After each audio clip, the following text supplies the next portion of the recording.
Seeing that we do have a quorum, we have a member joining us on Zoom. We're expecting one more to be here with us. It is 5:35 and I call this meeting to order. So if you would all join me in the Pledge of Allegiance. I pledge allegiance to the flag of the United States of America, and to the republic for which it stands, one nation, under God, indivisible, with liberty and justice for all. Thank you.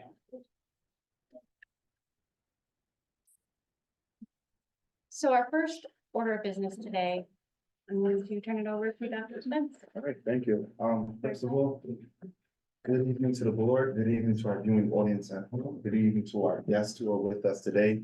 So today we have board honors and we would like to take the time to honor the teachers that worked and answered the call to help us really arrive at purchasing this curriculum. So if you can recall, November 13th, part of structural audit, I cited that the district did not have a curriculum at that time. We had ESSER monies, which were set to expire on September 30th. So we had a very short window in which we could actually evaluate, process, and look at which would be a good curricular framework for our district. So we asked teachers to come from each attendance area to support that work. And these teachers answered the call of duty. They have so many other competing things that I know that they need to do. And they came there to really champion and prioritize that work. And I just think that we have to honor them for that type of work. This is the superintendent's award for those that go above and beyond to advance our district's mission. And we wouldn't have been able to do this without them. I didn't have the opportunity to sit in every meeting. I purposely wanted to be removed because I wanted the conversations to be authentic and criticisms to be authentic. And just when I, dipped my head and dipped my toe in the water, they were asking very critical and really good, solid questions. Some uncomfortable questions, but very good questions. So I'm confident in what they put forward, and I just want to take the time to acknowledge them for their work. So can we clap for our teachers?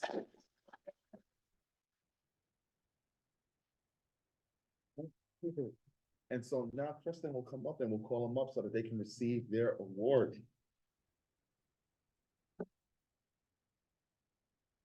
Okay. Our first teacher is Wendy Belial.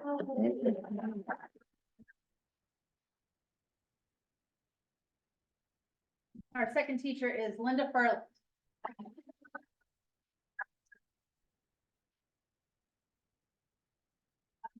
Welcome. Principal Kevin Hicks.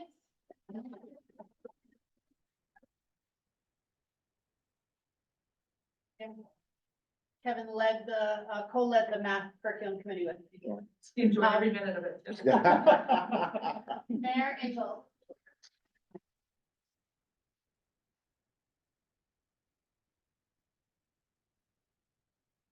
Mary Lord is not here right now. Lisa Mulhern.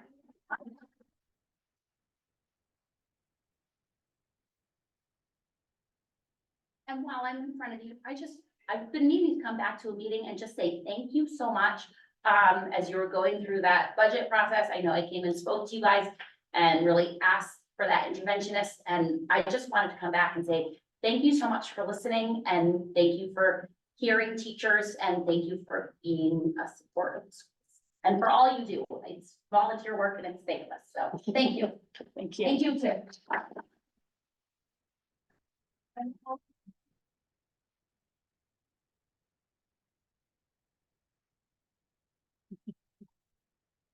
you. And Xander Reagan.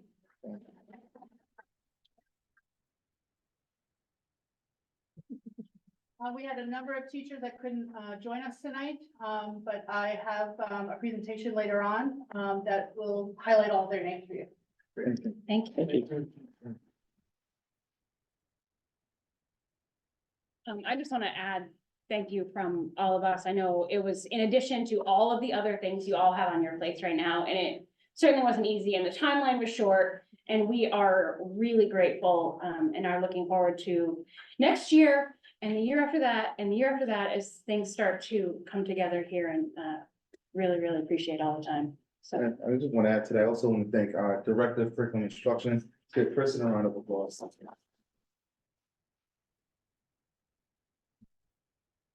The behind the scenes stuff, all the administrators are juggling and managing multiple things, but I asked Kristen to prioritize this work to get us to the, the goalposts.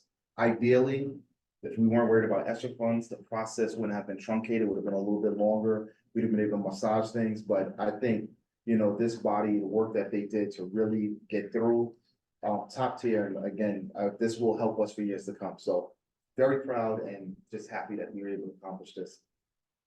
Fantastic. All right. I just did want to let everybody know that Jamie is on Zoom, so she can join us. All right, I will at this point accept a motion to accept the slate of minutes. A second. You'll second it? Okay, I'll. You'll move it. motion. Oh, she'll move it. Do we have coffee?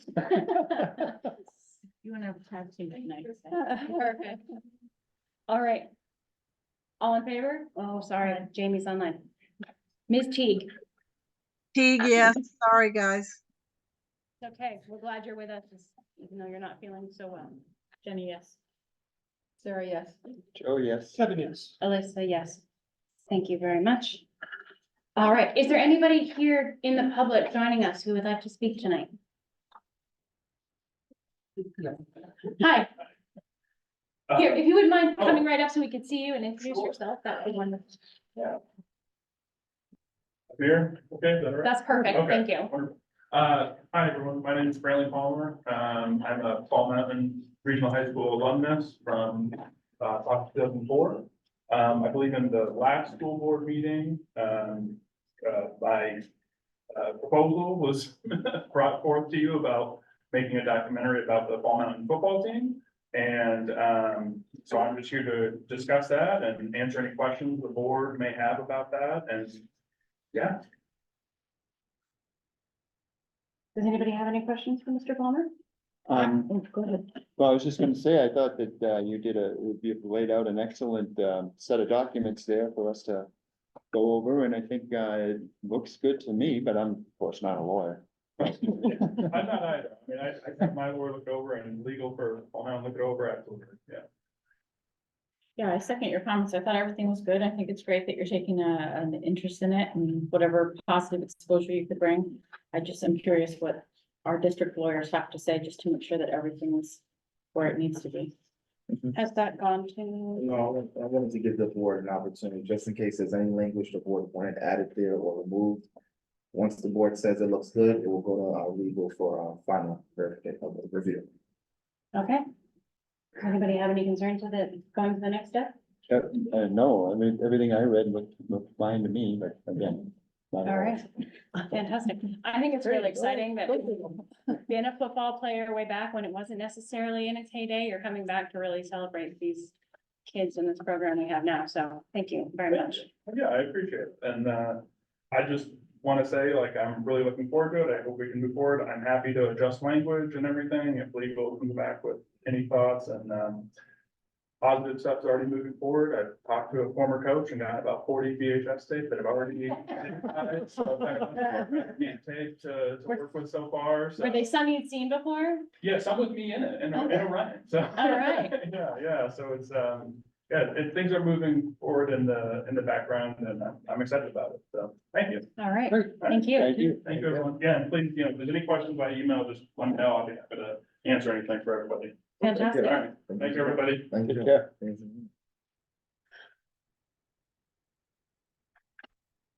Seeing no one else, we can move on to the reports of our superintendent.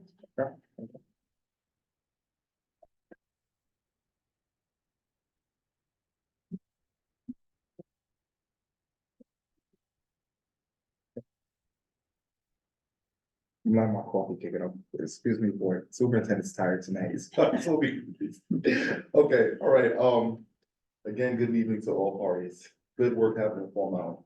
So like everything that we do, we want to make sure we center our work around a mission and vision, which is why we're here. So we start with that because that's what it's all of our actions respond from that. I want to talk a little bit about a couple of things that are going on. So we have we have some capital improvements to our Walpole attendance area, particularly the softball field. So first thing I want to do is celebrate that we have a unique aspect of our communities is that we have a very driven, go-getter mentality, which is good.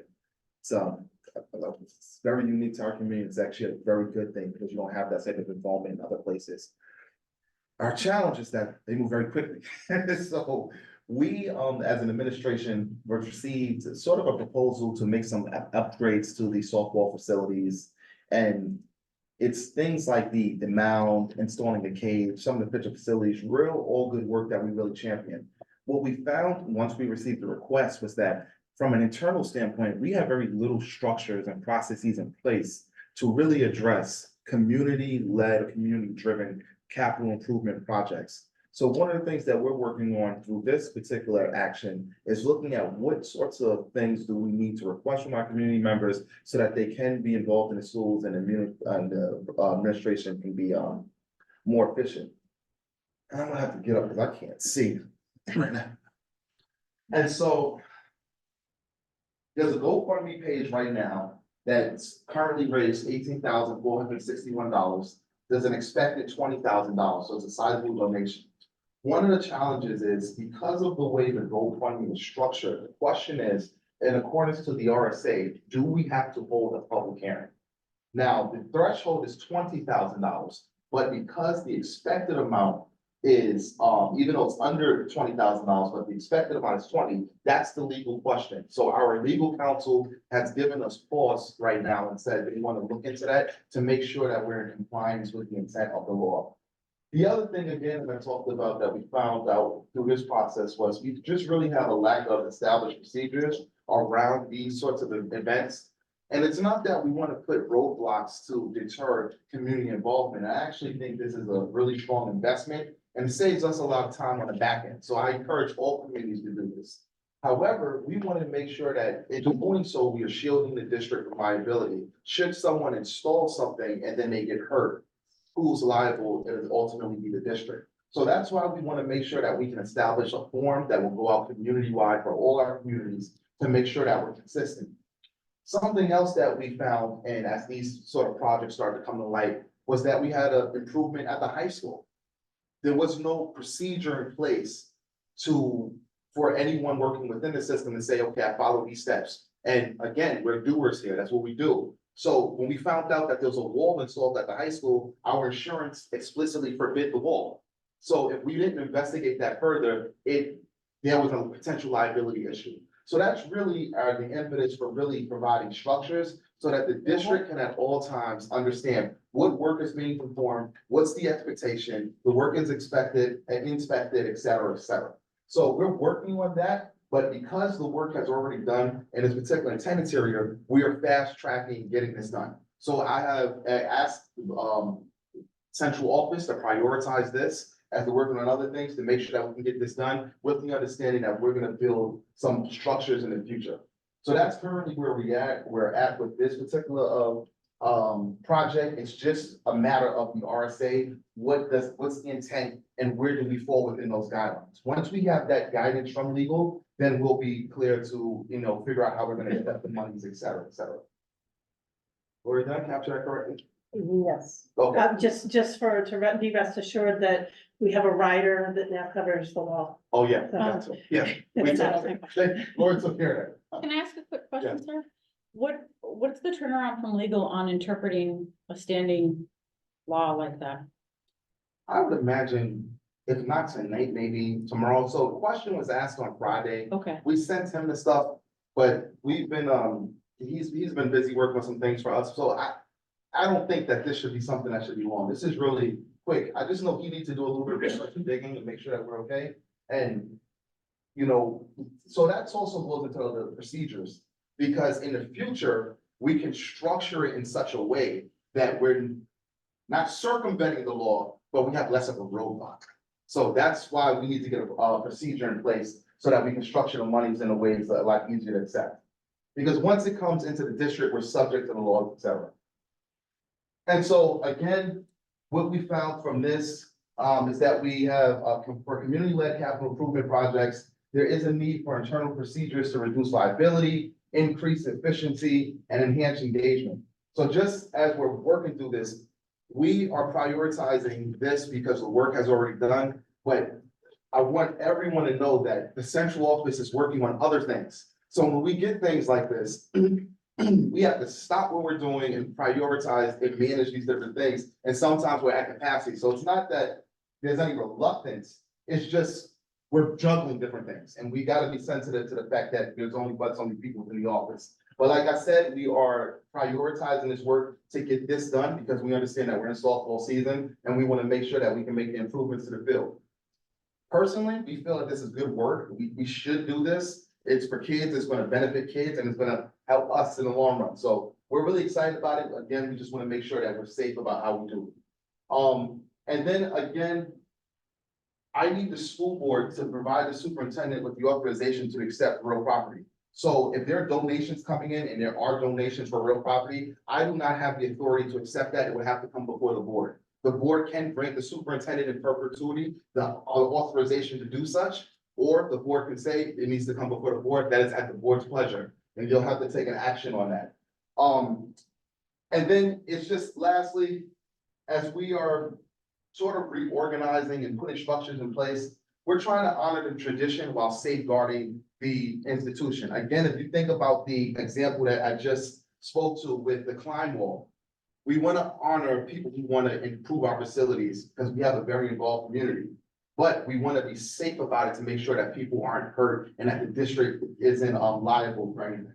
Plus, we need to make sure that we're inspecting the work, we understand the scope of the work and things like that. So that's what we learned from the process. And we're again actively building that structure. We will bring that process to the board to let them know this is what our internal structure looks like. And at which point, before it gets to a point where we need board approval. But in the more immediate, the board will have to determine whether they want to grant the superintendent with the authorization to accept real property or not. We can bring it to the board. So that's the question. Should we wait to the end of the presentation or does the board want to talk about that now? It's on the action agenda. Okay, all right, perfect. All right. Are you good with waiting till then or? Yeah, I'm good. Yeah, I'm good. Perfect. I'm good. Yeah, I told you I'm tired today, so I'm good. All right. Okay, now I'm gonna turn it over for our director of curriculum instruction.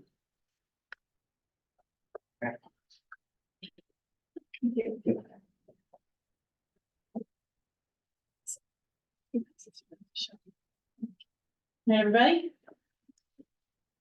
Okay, so, the first thing that I wanted to do was just to remind you, what our review and purchase plan, was. So I put our objective up there. And then we had 6 phases, in our, plan. So you can see that we started, in early January. We completed that work, with the committee in April, as well as with the, administrative team last week. And now Lori and I are working on, getting contracts and, activities into ESSER. So the next phase is the implementation and training phase, which I will talk, about as well. So we will be doing, robust professional development for teachers. Each one of the curriculums, requires, 2 professional development days. So we'll be, working on that.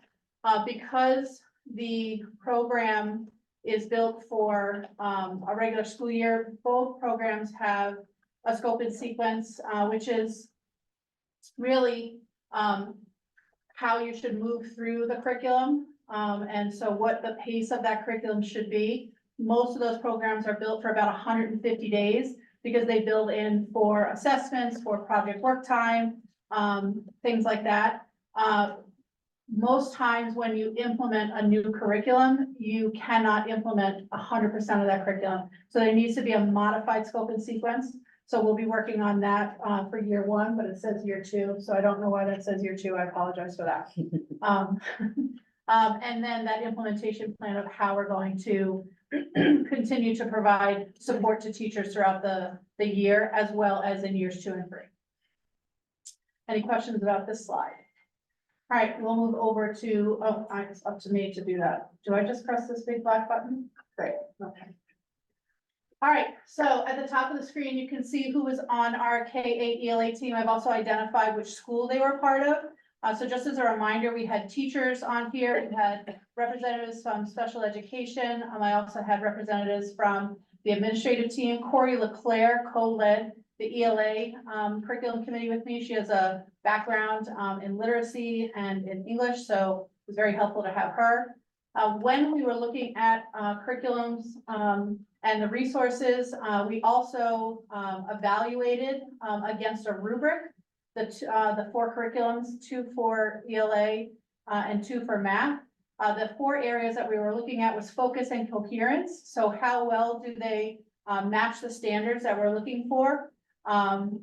So for the standards are the Common Core State Standards. The rigor, so how much are they asking students to do? Is it appropriate to their grade level? Is it appropriate to their age level? The instructional supports and usability, so how can not only our students use the materials, but how can our teachers use the materials?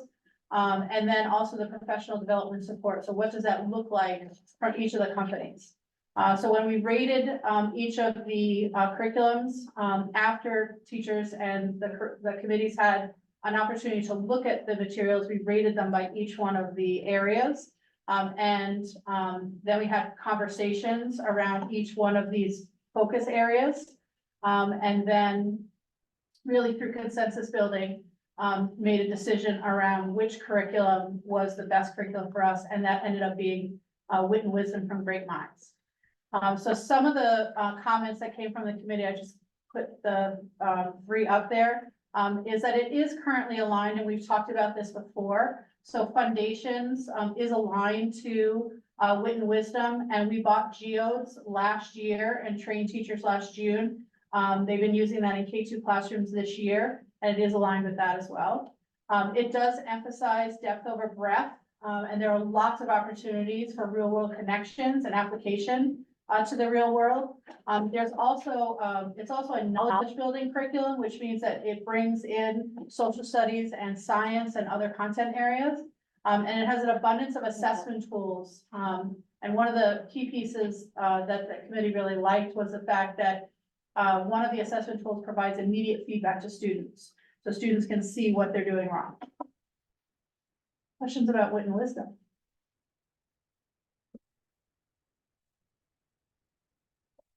All right, on to the math curriculum team. So again, the math curriculum team is at the top of your screen. Kevin Hicks co-led this team with me as well. We did the same process that we used for ELA for math. So when we were looking at the programs, we were looking at the same 4 areas of focus. We rated those with the same 4 areas, and we looked at illustrative math. And I think I also told you the last time we looked at Envision, but illustrative came out on top. It was pretty close between those 2, but illustrative definitely came out. And one of the biggest things, the reason why illustrative came out on top was because the curriculum has a constructivist approach. And what that means is that students are building their knowledge based on previous knowledge, and it's student-centered. And so students are driving what they know. So you're meeting students where they are, and then you're building that knowledge from there. The other piece that was really important to the committee is they wanted there to be a lot of white space in the student workbooks so that students could highlight their mathematical thinking right there on the page, that they didn't have to look at something and then move over to a separate piece of paper and work the problem out and keep transferring back and forth between something that they need to look at for information and they'll go back to a piece of paper. And so this program had that opportunity for students. The other thing was that it was beneficial to all learners, so it would support those that were struggling with conceptual understanding of math, but it was also going to extend that learning for those that really needs to be pushed a little bit more. Questions about illustrative math? I just have one about, it's called illustrative. So is it very much like a 3D direction, or is it actually meeting kids who learn math in different ways? Like if they're not the kind of kid who needs a manipulative or that kind of thing? So it does have manipulatives, but it also does exactly that. So it's taking where they are and then moving that knowledge into another area. So there's lots of different opportunities for kids to engage in the math curriculum. In all sorts And of whatever different the styles. concept is, exactly. And then just to piggyback on that, the curriculum is a point of access. It's content knowledge. The teachers have to deliver the curriculum. Correct. Teachers teach the curriculum is the body of knowledge. So that's how we kind of look at that. So with this comes the professional development and the training and the different things that we are gonna focus on to make sure that the curriculum is so the differentiation pieces that you're getting at, the scaffolds to make sure that that we're fostering that access. So it's kind of a two-part component. So this is kind of like the body of knowledge, and within it, there are different resources built in it to assist with that, but we're also gonna be talking about instruction next year as well. And part of the reason why we're doing sort of such a robust professional development plan is because teachers need to know how to teach that curriculum. And need that support in order to do that. So while we're gonna be supporting them through the year, but also in learning how this program needs to be rolled out. Okay, I see that Jamie has her hand up. Do you have a question, Jamie? Yeah, just a quick one. When you're talking about workbooks, is it all workbook driven, or does it also have an online component, as they get older? So there is an online component as well, so it depends on, so Illustrative definitely has an online component. Wit and Wisdom also does, but it's more for teachers than it is for students, because the ELA program really needs to have more of those readers at the lower levels, but at the upper level, there is more for students. So as you move up through the grade levels in ELA, there is an online component, but for the math, there's definitely an online component at all grade levels. Thank you. Other questions? Also, just look at the website that they have on 9 through 12. Yes. Curriculum too. Yeah, so illustrative math actually does extend beyond 8th grade into the high school as well. Yeah. Is high school team gonna look at that, do you think, or they're? It's not something that I've brought up at all, but it is something that the committee thought was very important as well.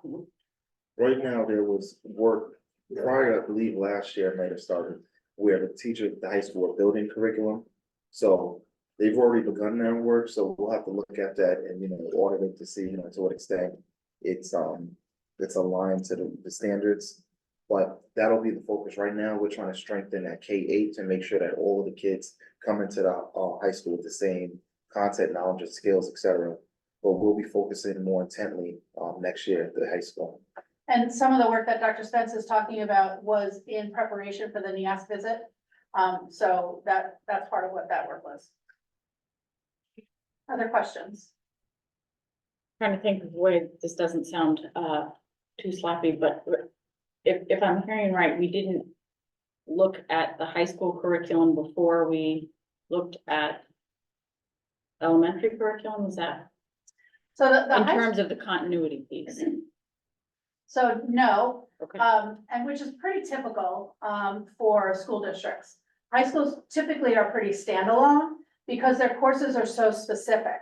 And so when you're looking at a curriculum, we do want to make sure that 8th grade is rolling into 9th grade. So here at the high school, Algebra 1 is your 9th grade course. Mhm. So there is a clear link between what students are learning in illustrative math in 8th grade that will flow into 9th grade.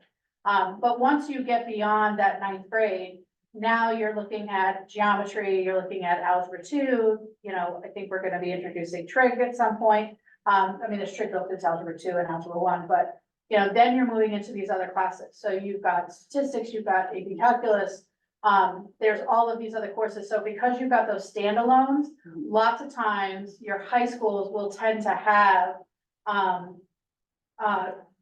or select instructional materials that are very specific to those courses and aren't necessarily fully aligned, or select a curriculum that's fully aligned. If they have like a college prep program or a honors program, they might select for algebra, geometry, and algebra 2 and pre-calculus. They might select one author or one, like Glencoe. They might select a series that would go along through those 4 courses. but it's not typical to fully align for a K-12 curriculum with one company. But illustrative definitely has, and not only do they have traditional pathway, but they also have an integrated pathway. What I will say is, once we look at what the high school teachers are producing, if it's in some of those courses easier, we can come back to the board. The only issue is there would not be extra funding to offset that cost. This is an unbudgeted request because it wouldn't be built into that next budget. So you can do it a couple of ways. You can build it. I've seen where they built it. Typically, when they're building a curriculum, there's someone, curriculum specialist from X university that comes to teach the teachers like how to build it, how you build an inquiry-based model or X model, and then they audit it, and then they revise it, and they're working on it, and then you're allocating the professional development hours and the person to oversee that work. Or in some places, they will adopt. So once we get to that next year, when we kind of work a little bit more intently at the high school and look at what they're doing, then we can come back and make the recommendation, and we'll give the board the information, and we can have that discussion. Other questions before I move on to my next slide, which is my last slide, I promise. Okay, so now we're moving on to science. So this is the next curriculum that we're gonna do, and if you thought the last purchase plan was truncated, this one is even more truncated. So Chris Young is going to co-lead this committee with me. You can see the committee members at the bottom of the screen. We have already completed phase 1 and phase 2. We will complete phase 3 by June 14th. We will complete phase 4 by July 9th. And we will have a decision and hopefully purchase agreements by July 15th. So forgive me, I want to just stop for a sec. I'm not sure if I heard this in one of our planning meetings. But I want to make sure the board knows why we're looking at science as well. Yeah, so I'll speak to that. So I'll start it, and then I'll pass it on to you to break down the nuance. So the curriculum came a little under than what we thought. And so now, yeah, the math and ELA, what it was costed, because we weren't able to purchase X amount of years. So there's additional monies, and we want to make sure that we're strengthening our math, ELA, and science, those core subject areas, because when we looked across the district, we saw that we weren't spending as much time with science in some attendance areas. There's very little science occurring. So this science curriculum will again provide access. Now, the nuance of, you want to get to the asset grant? Yeah. So, I think when we originally brought this proposal to you to purchase a multi-year curriculum, it was gonna be funded through ESSER. Kristen and I attended a conference sponsored by the state. It was geared towards title grants. This was in late March, but there was some discussion at that time that led me to raise some questions, and they said, you really need to speak to the ESSER grant specialist. So, I texted them and said, I'm here, I really need to talk to you, and they met with us that afternoon. The federal government, the Federal Department of Education had issued, I think it's like a 35-page document of frequently asked questions about ESSER and the different phases of ESSERs, you know, like CARES and Carissa, and then the ARPA. And in there was a question specifically about multi-year agreements, and after reading it and looking at activities that we had already submitted to the state, which were approved, we decided, okay, we can actually purchase this multi-year program, even though it extends beyond the end of the ESSER grant. In our conversation with the state, they said, no, they're allowing people to purchase through the fiscal year 26, correct? Next year, yeah. June 30th, 2025. 2025, yes, so through the next fiscal year, we can purchase things that will, so that extends beyond the ESSER grant, but they'll allow the purchase for that school year. Oh, yeah. So I pushed back, and, you know, that's not what we understood from reading the federal FAQs. And the response, the pause and the carefully worded response was that the state has chosen to allow one to purchase through the next fiscal year. So with that, we came back to the drawing board and we cannot buy 3 years worth of curriculum. Through ESSER, we can buy that first year. Years 2 and 3, we're looking at surplus funds because there's a significant savings if we commit to and purchase it all at once. So that's where we're at. So, in an effort to utilize our ESSER monies, we're adding a curriculum and. So essentially that is allowing us to add Spanish, Sorry. science, Right. in addition to the 2 we had already.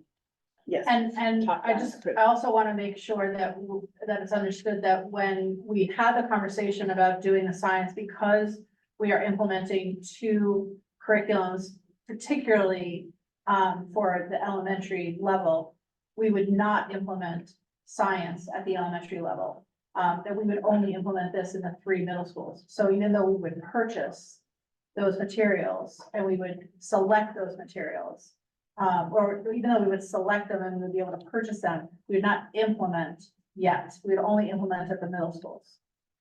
I think that's a nice gentle way of going through it, so I appreciate that thought. That's really the challenge is this is the timeline is being led by funding source. And so I've been very clear within the organization, and I'll say it here, is we're looking to get the resources. We can control how we implement them once we get them, but we need to get them before we're sending monies back to federal government. And this will shore up our K-8 education in our critical core content areas. So this will be very good for us. Well, thank you for letting me get that in before you finish. Thank you. No, please get that out to the public. Well, I just, I Thank you. didn't want to be the first time people have heard it and go, Yeah, what did I and miss? so when we were looking to figure out like how much that was gonna cost, I contacted a couple companies that got some quotes. The 2 companies that we were actually purchasing from, I asked them to run me quotes about what that might cost, just so that I could give them to Lori, so that we at least had that. But then I've been looking at, what are schools around us doing, what are New Hampshire schools doing for science curriculum K-8, kind of researching some of that, and so I'll have some information to bring to the committee. When we meet, and our first meeting is actually scheduled, for June 7th. Oh, no, I'm sorry, May 24th, I apologize, May 24th with the committee, is our first meeting. So we'll do, a meeting a week for the next, 4 weeks, and then we're gonna do 2 days in July that we're gonna pay them for out of ESSER. Excellent. Thanks for adding that to your plate. You're welcome. This has been fun. It's It's a lot a, of work, but it's been fun. I don't know how anybody else feels, but I'm really, really excited. I know this is one of the things that when I got on the board, was one of the things I wanted to see done, and I can't even express how excited I am that this is all happening in such a short time period, and can't wait to see how well our kids do with it. Questions for me? Oh, I didn't go to my. Oh, no, I'm sorry, I'll go back. That one didn't change over there, that's weird.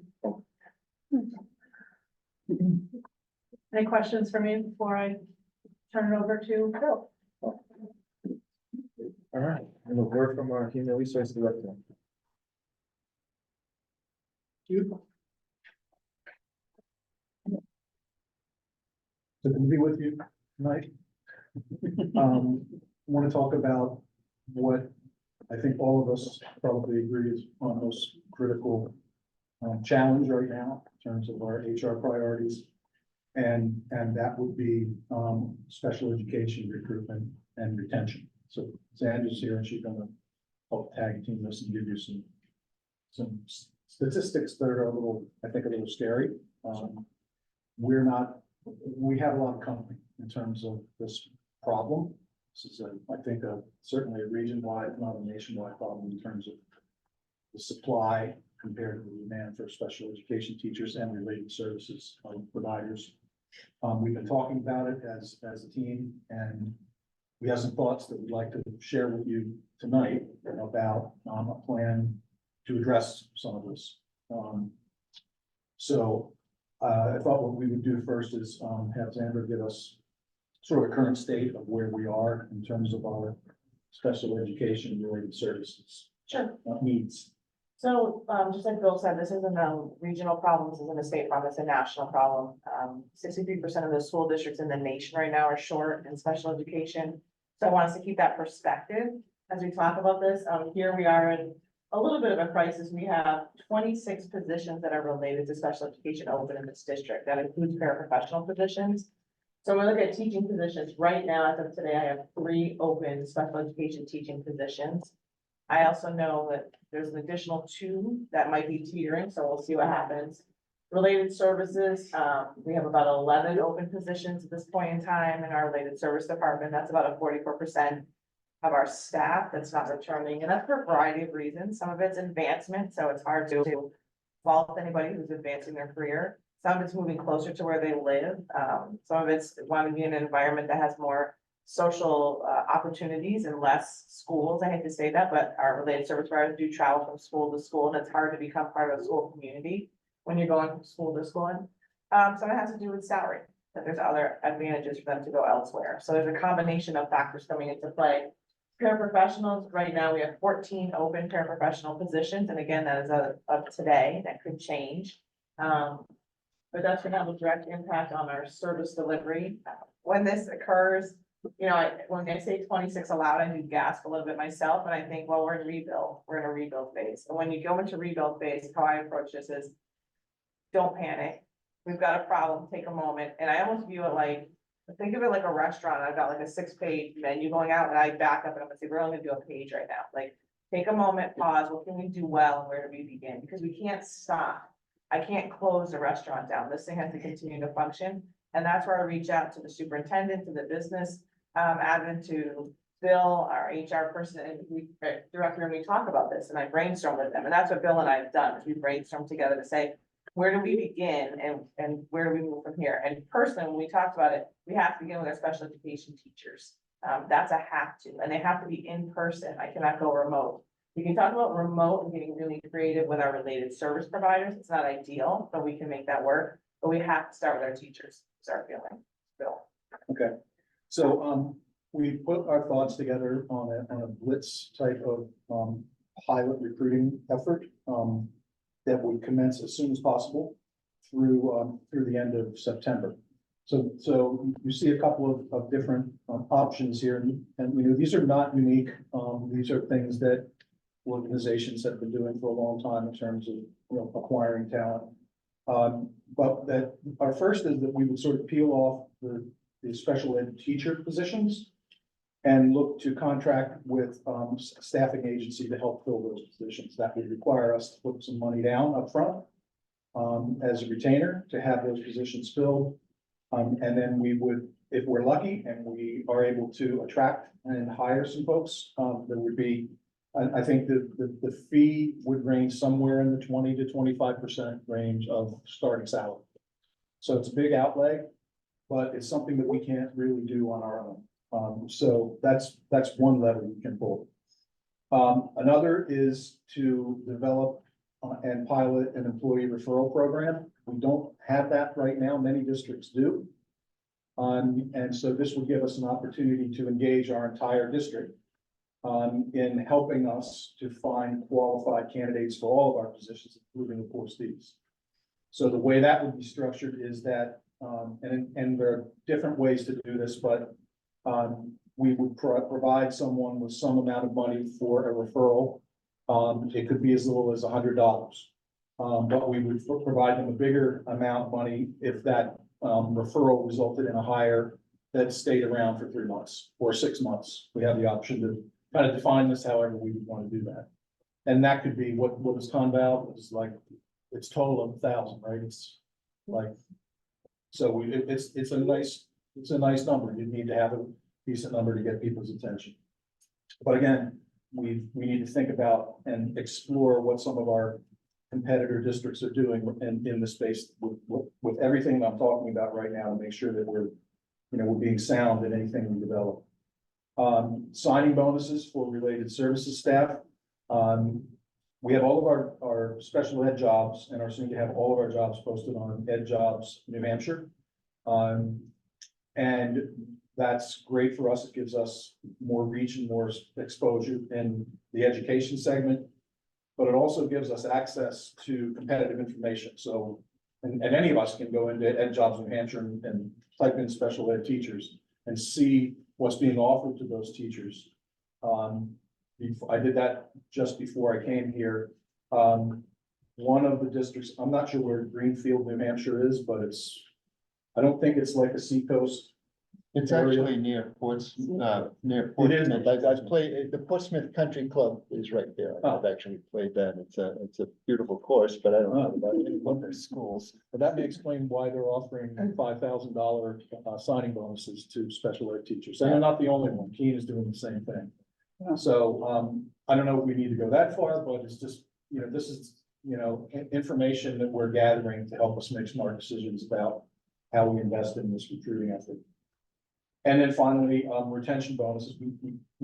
We have to do something for our people who are hanging in there with us while we're out trying to build our staffing complement. So we'll talk about retention bonuses for the related services staff.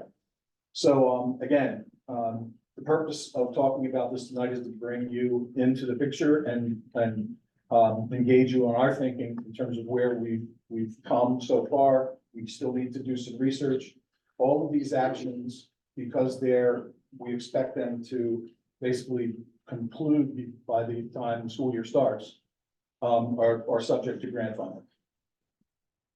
So that's where we are. Feedback and input now and in the future would be appreciated. So I want to say, we're looking at this also as a way to pilot this. By using the grant monies, we can pilot this to see what's the impact of having employee bonus structure and things like that before we put our actual, our monies there. But the reality is that the profession is becoming more market driven. There's a scarcity in the market, the demand for the person goes up. And now you're seeing almost an arms race between different systems in New Hampshire as we're all vying for the same credentialed people. And so systems that become more innovative and more creative, we're gonna start gathering these people, and we're trying to figure out the ways in which we can do that but also remain cost conscious. Can I ask a quick question? You had said the number of people that, or a percentage, 44%? What's the break? I mean, I heard from a 10,000 foot perspective, obviously, there's always a lot of variables.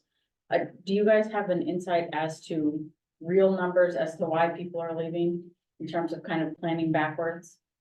Do you mean like each individual area and like why people left? I mean, just generally, I mean, if we're talking about targeting, Yeah, a so- certain component of this, is it generally finances? Is it generally the school climate? To be honest, it's all over. It really is like, some people are leaving for advancement. So some people are saying, I have an opportunity to advance in another district that I don't have right now here. Some people are moving away from public education and are So going. there's no trends. per There, I se. can't tell you that there's one that's higher than another. Okay. Yeah, no, I was surprised. It's a little bit of a lot of different things. It's what people are telling me. So, I would say if there is a trend, it's at the paraprofessional level.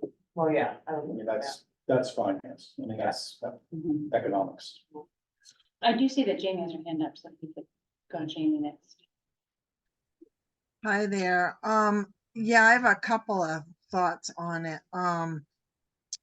So I'm sure Lori has shared with you that you can go out to the plurb and you can see how we compare. That's the Public Labor Employee Relations Board. All union agreements are posted there with all of the salary levels and benefits that are offered. I'm not sure if they post MOUs right away, and I know that the NEA reps have been very busy writing MOUs all over the place. I'd be curious on what kind of numbers. So I'm hoping that between now and the next meeting, regular meeting in June, that you would have some kind of numbers that you're thinking about to share with us for these kinds of programs.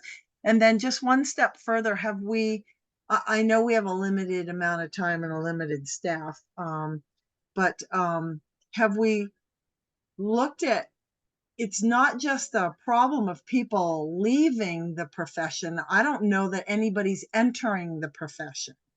And so I'm wondering if we've reached out to any of the colleges that, the teaching colleges, to see what kind of numbers are coming out and maybe trying to you know, establish some kind of communication or relationship with them, either through the student teaching module or, you know, some other module.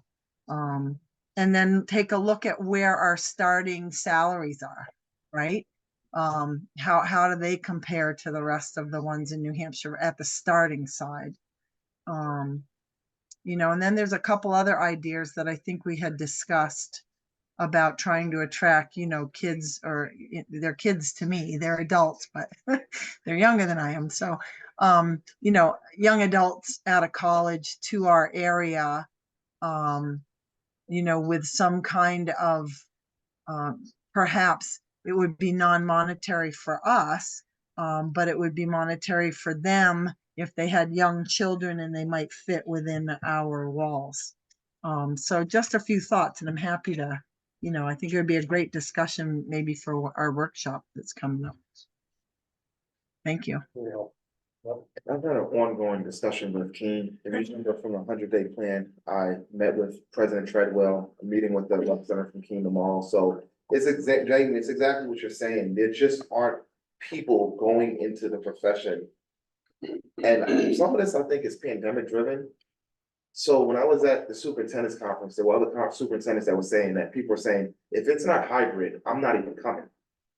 Like that's the kind of the attitude out as work has changed. So there's so many different variables that we're trying to work within this context. We had a meeting with Karen Ladd today, just talking about the support professionals. We looked at where we were on the pay scale. She gave us some data points to look at it and try to look at all factors to see how do we retain and how do we recruit. So we're gonna be creative. You know, if we find $1 million solution, we'll sell it, patent it, it'll be fall out and be a fundraiser, but we're just gonna try, and we're open to all ideas. And Jamie, I did get the email and I forwarded that you sent me, so I appreciate you for thinking about us as well. I also want to say, I think right now too, across the nation, what I'm finding when I read articles is that less people are going into education. That is true, but even in special education, people with that certification are less apt to tell you they have that certification because they don't want to pursue that anymore. They only want to pursue their general education piece. And I think we see that here also, that people are seeing that there's a lot of work involved in special education, and there's a fear factor to it. Like I didn't say it's getting more than, but it's more of the responsibility piece that comes with it. So you have to remember, we have to follow federal laws. So even if you're the only one standing there, we still have to follow federal laws, and there could be a lot of pressure on a staff if the staff becomes smaller and smaller. So I just want to put that out there because I'm seeing it across the country right now. Less people are going into special education. Just a question, is next year the year that we renegotiate the contract with support? Yes, yeah, We're starting this fall. That starts this fall. So Sandra, I wondered if you had a preference about any of those proposed recruiting methods. Do you have one you'd really like to see us pursue? All of them all at once? Yeah, I was gonna say, what's that menu? yeah, I was just gonna say, I really trust Bill's judgment, and I feel comfortable and confident in Bill. Yeah, I would like them all, to be honest. Yes, I would like them all. They all hit about something different. You know, I already have spoken to the board about my feeling with paraprofessionals, that that's where it begins. I'm also, you know, concerned with special education teachers, but paraprofessionals are our base, so we've got to get our base solid. Yeah, but they're all important to me. That's the hard part. I have to judge with all, they're all important. I think the board has heard about the Paras program. Yes, So it's excellent. that's not mentioned here, but and then one thing we didn't mention that I think we've been talking about is exploring to what degree we can provide some flexibility in terms of where and how people are working in certain of these jobs, because I think that's probably that can be part of the equation as well. Any other questions? I have one do. follow-up, if I could. Yes. When I'm curious about the comment about that we've lost a few people that they want to step up in their careers, but there wasn't an advancement spot for them with us. Maybe if that comes up again, we need to think that through so that we don't lose somebody that, just because there's tough times financially or whatever. So, going forward as the numbers start declining and getting more difficult, we as a board maybe need to make some other more difficult decisions with financials. If we're losing them because we don't have a position available, but because they want to step up or something. Yeah, I think we, at some point, need to look at the organizational chart. Because as the mandates come down from the top, and as we're centralizing more of the initiatives and the direction is coming from central office, there are certain positions that we could benefit from. And so we, at some point, need to look at that organizational chart, and it also allows room for advancement. The person that left, there was really nowhere else for them to go outside the organization or wait for someone to retire. And in addition to that, my goal is to start looking at building our teacher leaders and just working with our teachers and leveraging the skills that they have in ways in which they can help lead the organization, because we are lean in some of our areas. So that's the goal. But really that, I second what you're saying, because it kind of does lend itself to that where there is nowhere to go up, it's out. I just wanted to make one quick comment about teachers and staffing. So I also sit on the online scholarship committee, and we just went through our whole process where we decide how we're handing out all our hundreds of thousands, and it's an amazing process. I was actually impressed at the number of seniors who said they were going to be going into education. And I know it is because somebody in this building has inspired them. So we are doing a lot of things right. So I don't want everybody to get frustrated. There's a lot of really good things happening. And I think we are going to start taking some of the kids who graduate from here, and they're going to come back.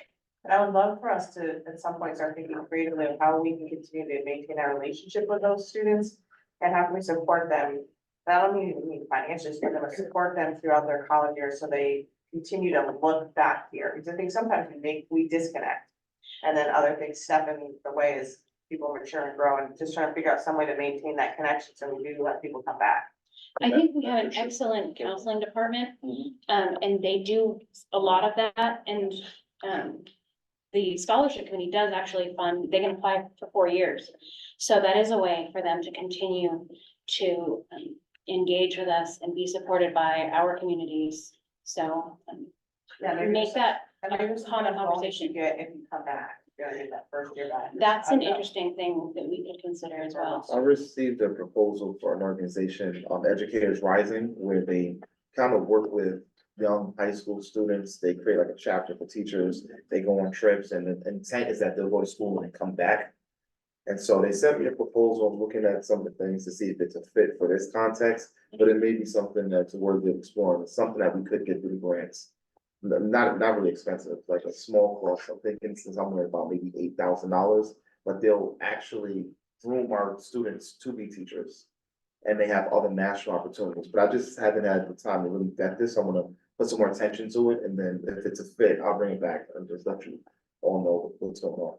I'd love to see that, because anytime we can show people a different perspective on what they can do is important. May I ask a quick question? Are we doing exit interviews? I know you have a ton of free time on your hands. I was just curious. Not presently, but it's on our list of things that we want to try to get done and put a process around. People tend to be pretty transparent on their way out. I would say, If they talk to us, yes. and I would say informally, we haven't formalized the structure. I'll try to catch them if I see the resignation or bill and pass it if they talk, but we don't have a formal structure yet to really make sure that we're getting those data points to find out what's going on. Yeah. Okay. Thank you, thank you. All right.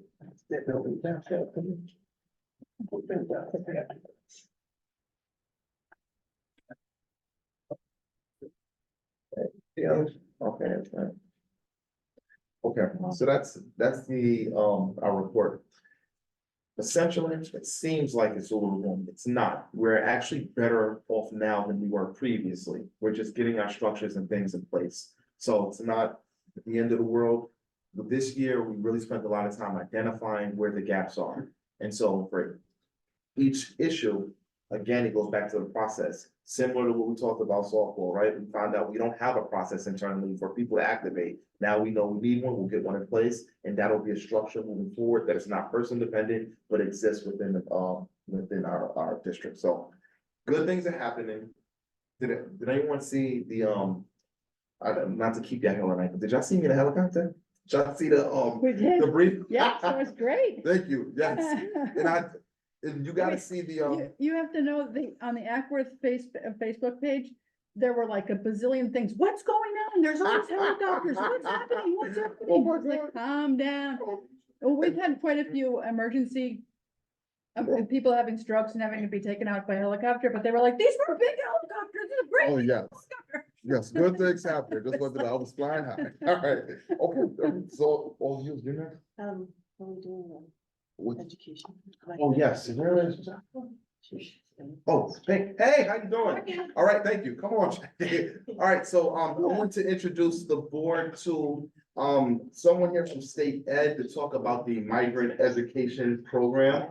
And it's one of the, we plan to rely heavily and partner with the state regarding providing resources for our migrant population. And so Jackie's here just to talk a little bit about that and the ways in which the district and partners benefit and help our neediest families. Thanks, Jack. Thanks for having me. I'm sorry I'm a little late. I got lost on a farm. One more.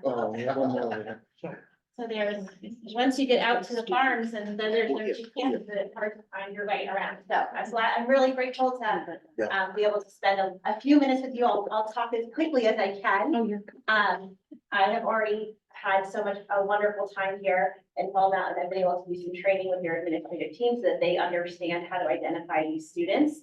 And I really want to talk to you guys about the support services that New Hampshire Education will be able to provide to these students once you all have been able to identify them. So I just have here. Thank you. All right. Okay, so the Migrant Education Program is a federally funded program that's designed to support the educational continuity and ensure academic success for all migratory families.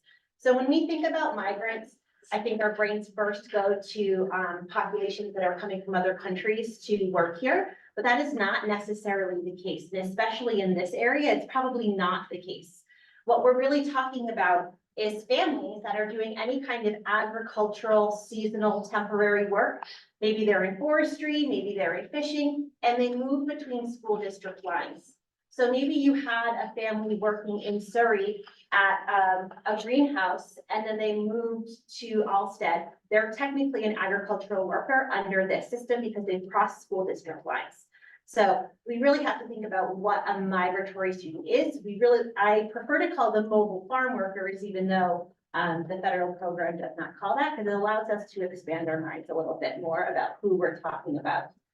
These families often move frequently due to agricultural or fishing work, which can disrupt their children's education. As we all know, there is a housing crisis. Housing is expensive everywhere, and so these families really are moving, looking for the most affordable housing and being able to stay in the jobs they do have. And we just aim to mitigate challenges for local families by having additional educational services and resources for families. So here's all the benefits that get to come to your school district if you guys decide to, or if you're able to identify students. There's additional funding. So any migratory student is given free breakfast and lunch for the 3 years that they're in the program. And there's no questions asked. They also don't have to fill out any of the paperwork that most families have to are required to fill out for Title I services. There's increased resources, which means they're going to get lots of supplemental services. Migratory students, the goal is to keep them in the classroom because they've missed so much school and they're moving so often that our job is really to come in and provide support outside of the school day. And that could be tutoring, it could be materials. I met with a student, or I met with two students today in Charlestown, and I gave them computers, and I gave them an internet hotspot because they didn't have internet in their homes and they didn't have computers. So we can do things like that. And lots of professional development opportunities for teachers and staff. Like I said, Dr. Spence gave me a great opportunity to come and support the whole administrative team in understanding, and we were throwing all these different populations that you have at me, like, how about this student, how about this student? And you're able to say, yeah, that one works, maybe I've got to see a little bit more information, but you definitely have a history of these students here in this school district, and they're definitely here now. And yes, Good question. Have you had the opportunity to engage with the district as to how we're capturing if somebody is under this umbrella in terms of enrollment paperwork or anything like that? that's the goal. So I'm here to say, please add 3 little easy questions to your enrollment paperwork, which I handed to you. And it's just asks them, like, do you have a history of agricultural work? Have you moved in the last 3 years? And essentially, if they say yes to any of those questions, they're a migrant student. And then we work with whoever is capturing that information to send it privately. And then it all comes to me. So the other really fun part about migrant ed for school districts is that once you guys identify students, your job is really done. Then it is the responsibility of the state to build support services in partnerships with schools, but there is no, unlike the other title programs, there is no responsibility to the school district after identifying them. Yeah, like, wow. Extra help with like no questions asked. Okay, we'll take it, right? So there's all kinds of supplementary services. Like I said, educational support, we do tutoring, homework assistance, supplemental instruction. We have lots of online resources as well. Parental involvement, it really encourages parental involvement through workshops, meeting resources. Anytime we're going and tutoring at a home, we're not just educating the child, we're asking the parent to sit down with us and read with us and do math with us so that they can continue to help their child, because it's really, you know, a service is a service, but until we educate the parents to really be able to help and support their students, it's going to be, it's always going to be hard for these kids. We can help support health services. So we can help with immunizations, with screenings. If a child wants to play a sport and they need a physical, and they're labeled migratory, then it is the responsibility of the state to fund those things and to help them get to the appointments. In talking to your community liaison, it seems like everything is quite a distance from here, and the challenge is really helping kids get to those spots. And that is, once they're labeled migrant, it really is the responsibility of the state to help them. It can be cultural and language support. So if the student does not speak the primary language, we can help support that. And also with transportation assistance like ISA. So we do extended day programs before and after school, Saturday or school vacations, in-home instruction, distance learning, health services, dental, physical, transportation, technology. All of that falls underneath migrant education. It is at the responsibility of the state once the child is identified. So like the quickest version of what an agricultural worker is anyone who in the past 36 months has made a move and engaged in qualifying work that is seasonal, temporary in agriculture, forestry, or fishing. Or it's a person who made a move and sought new work and has a recent history of moves for seasonal or temporary agricultural work, meaning they don't have to be doing the work now. So I work with a family where the mom and child were living in Pittsfield, New Hampshire. She was working at a greenhouse. They found a cheaper apartment in Concord. They moved. She started working at a restaurant. She's considered an agricultural worker. That child gets 36 months of support services from the state. So they don't have to be doing the work right now. And it literally could be one day of work. So if they went and picked an apple one day and they made money for it, they are considered a migratory worker. So who can be the worker? It could be the child's mother and father. It could be the guardian, but the guardian does not have to be a legal guardian. It literally is someone who's saying, yes, I take financial responsibility for this child. It can be a relative or a sibling, and the child can be an agricultural worker. So, I'm working with a student right now who was living with mom in Massachusetts, moved here, is working with her aunt in a horse farm. She is technically a migratory agricultural worker, so I get to support her for 3 years because she made a move and she's doing some sort of agricultural work. So here are some industries that migrant workers are in. So dairy farms, there's lots of dairy farms here. A lot of our migrant students jump back and forth between New Hampshire and Vermont. So this is really a hot spot for those kids. Poultry or livestock farms, vegetable or fruit farms, maple sugaring houses, sod farms or nurseries, lumbering, food processing, and fishing operations. As long as it is raw product, it counts. So like with maple sugaring, if they're tapping the trees, it counts. If they're boiling, it doesn't count because they're making a different product. So eggs count, like if you're collecting eggs, it counts. If you are butchering the meat, it counts, but if you put 1 grain of salt on the meat, it's no longer agricultural work. So it's like a big definition, and then there are some little nitty things, but that's my job to figure out with the family. can send all their kids up to the field trip. So here's some different examples. It's a little tiny, but these are different migrant families that we're working with in New Hampshire right now. So there's a family of 4 children. They were in almond farming in California. They moved here 2 years ago to work at a family restaurant. There's a 3.5-year-old in Claremont who moved from Mexico to join his father, who works at a dairy farm. We have lots of out-of-school youth, so those as young as 15 to 21 who were living in Mexico. They moved to Vermont and now they're here. Like I was saying, a child that lived in Pittsfield, they found less expensive housing in Concord, and the mom worked at a greenhouse. There's a family in Manchester that worked in poultry in Georgia, and then they moved to New York, and now they're here, but they don't do agricultural work anymore. And we've got families in Dover that work at the Highlander Foods seafood processing plant. So all kinds of different agricultural work. It's not necessarily that first thing when we think about the word migrant. So what you can do.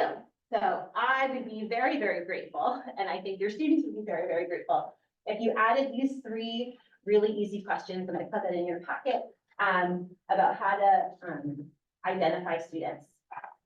If you put that as, you don't have to use the form I shared. If you already use an online registration process, you can copy and paste them. I've shared digital versions with your administration, so they are ready to go when you guys give them the okay. And this really just streamlines the identification process of all students. There's also a confidential way that I did not add to this, but anyone really can refer a student. It doesn't have to be a student that you know here. It could be a student you know that lives in 3 states over. If you know someone, you can identify them to the for the program, and every state except for 3 has migrant education, and we all just want to help the kids do as best as they can.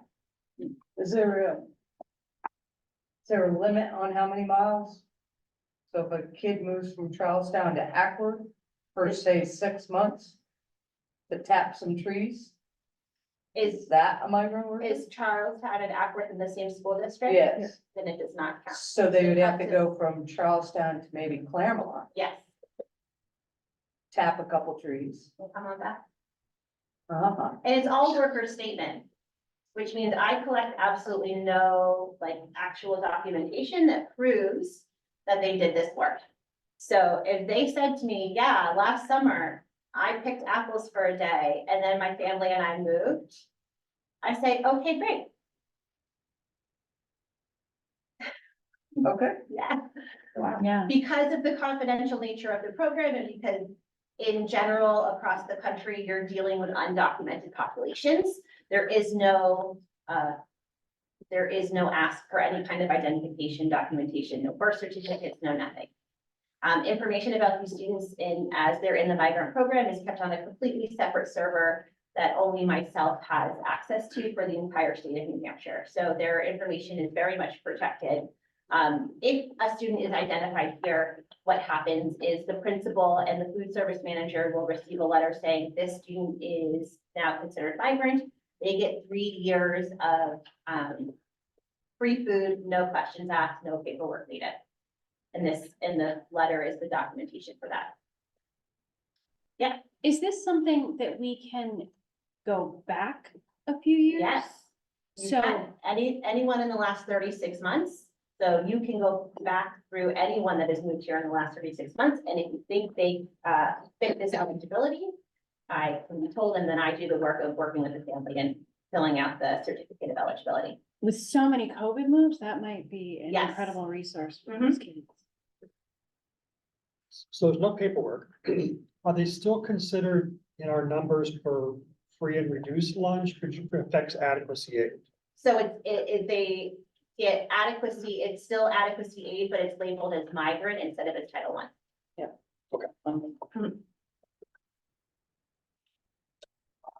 Does anybody else have?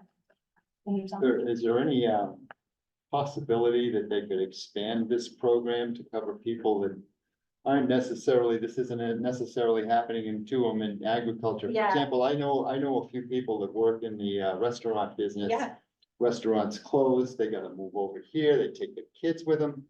And it's like, it's a restaurant, it's their job, they're Yeah. good waitresses or good waiters or whatever, and bartenders and things like that, this is the same type of thing that happens to Absolutely. these people, and I don't know if they, I know you'd have to take this back to Congress or something to get them to I would say expand the program. farming lobbyists in Washington DC are very, very vocal, and that is why this is why migrant education is so specific to Yeah. agricultural workers, because the lobbyists there really want just that to be covered. Yeah, because if I could get some of these people to go pick apples over at Allison's Orchard for a few days, in the between jobs. And one part of it is they never have to make a dollar. If it's Yeah. for personal subsistence, if it's to feed themselves, it counts. So if you have a family in town that moved here in the last 3 years and they have a farm that's literally just to feed themselves and take care of themselves, that counts. Wow. We have a community garden with some beds in it they could have. Yeah. Yeah. That's amazing. I'm sorry, Right? I'm laughing to myself because I'm thinking of sending my son off. to go work during the summer and then come back to Charlestown, but Yeah. I'm joking. Hey, services are services and a lot of kids need them right now. And I wish this program was expanded, as you were saying, to a broader group. But this population is, I guarantee you've got at least like 5 in your district right now that Oh, I'm sure. are not identified, because migrant students really are the most unidentified group in the United States. Mhm. And they have the lowest graduation rate. We're talking about 25% graduation. Because they move so often and schools tend to be inflexible on credit accrual. And so kids get frustrated that they have to take Algebra 1 for the 4th time at the 5th school, and they just say, forget it, I'm gonna just go work with my parents. There has to be more than 5 in Charlestown alone. Yeah, I'm I'm being certain. conservative, yes. No, I can think of a couple farms that I know, I'm probably working with them already, yes. well, that's good. Yes. So I think this is excellent. Do you need anything from us today? No, She needs us to update our forms. yes. I mean, well, we can't, like, she doesn't need an action from us. No, I just wanted to share information with you and also tell you that you have an incredible administrative team here. Yes, we do. I've been all over the state convincing school districts to do this, and I walked in and Kristen was like, you need to go talk to Dr. Spence, and then they were like, you're gonna come here, you're gonna come here, and I was like, great, let's find. And they really want to support the kids in your district, and that is not something you see everywhere, so you guys did a really great job at the hiring process. We're glad to hear it. We know it, but it's still nice to Yes. hear. that, you know. Thanks, guys. Thank you. Well, then I don't see any reason why we can't get this going and go back 3 years and look for everybody who's moved in. Well, thank you for bringing this to us and being so welcoming. All right, before we move on to anything else, I would like to hear from Patrick Manning. I know you've probably got lots of things to do with finals and whatnot coming up. Not really, honestly, but first I'd like to introduce, this is Keegan O'Connor. He will hopefully be taking my spot next year. Welcome. And quickly from the learned names, I have invitations for graduations for all who are not necessarily need to be there, so I will have them hand them out, just to call it. That's so mean. That's so mean. No, we don't have, I did actually ask Interesting. Misty to get nameplates for us so that people on Zoom could see us. So we go around the room and share names. Please do. I gotta introduce, I'm like, hey, he's the one who is. You have to guess. We do not have to get. It's not fair. Ms. Vogel? No. Thank you. Jennifer? Right here. Thank you. No problem. Welcome. Yes. You are a Shelley? good sport. There you go. Yeah, you're doing great. Great, thank you. Joseph? Perfect. Thank you. Last two. Oh. Mr. Key? Me. And then I think the last one's not here currently, so I'll get that back to this year and have it. Right. Sorry to keep. And that is Jamie. You didn't who is get one? on, like, Jamie well, is I on already have screen, to you'll do see her up graduation. there. So, Alright, so now the report, I'll try to make this as quick as possible. Academics overall, going pretty well. SAT just came by. Students were either happy or not so happy when they saw their scores. But we also have science testing coming up, athletics, everything's coming to an end as this year is coming to an end. For concerns, not much. There are small concerns with the whole league situation with all the students coming to here. Well, possibly coming here due to the districts that they're in. Some students are concerned about how much more class they're gonna have. And with how big the classes were this year, how much bigger they'll be next year. But other than that, that's the only main concern, and that's all. We'll see how it goes when it comes to next year and how many more students we add. So in recent events, a lot of trips have been happening, a lot of that stuff, like we recently just had a group go to France and Spain over April break. And we've had a bunch of other exciting trips that have gone on. Looking forward to events, a lot of students are looking forward to the end of the year, seniors getting out. I think it's 3 more weeks until we graduate. We are seeing, it was all that coming up, fun events coming up, like there's a field day that we're hosting. The student council is doing where we're gonna get dunk tank, doing all a bunch of fun stuff the weekend before finals. We are setting that up, we are making sure, going through with this Miss Edmonds, we are making sure the entire process is filled out before we officially set everything. well done. And that's basically it, and everything has been going pretty smooth as it can be, and everybody's kind of ready for summer to start for next year. Is this your last meeting with us? This is my last meeting. Thank you, Pat. You did a great job. That's good. It has been a pleasure, so thank you very much. I think he has to share. What are your plans after graduation? I am Where are you going next? Yeah. I'm going to UMass Dartmouth, study biology with a minor in psychology and hopefully play ice hockey. Good job. Then he's coming back to teach at Fall Mountain. Yes. That's what See how that goes. Yeah. How about if we put in an ice rink? Will that help? Oh, that made him one. We'll see. Signing bonus. Well, again, thank you very, very much. And Keegan, we welcome you to join us. Thank you so next much. year. I'm excited. Good, we are too. Thank you so much.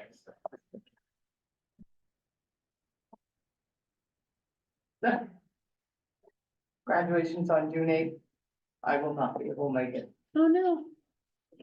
It'll be so much fun. It's my birthday. I'm going to Six Flags with my company. Oh, boy. You can. Have that option. All right, Lori, with the business report. Okay, so Brendan will cue it up and then we'll go from there.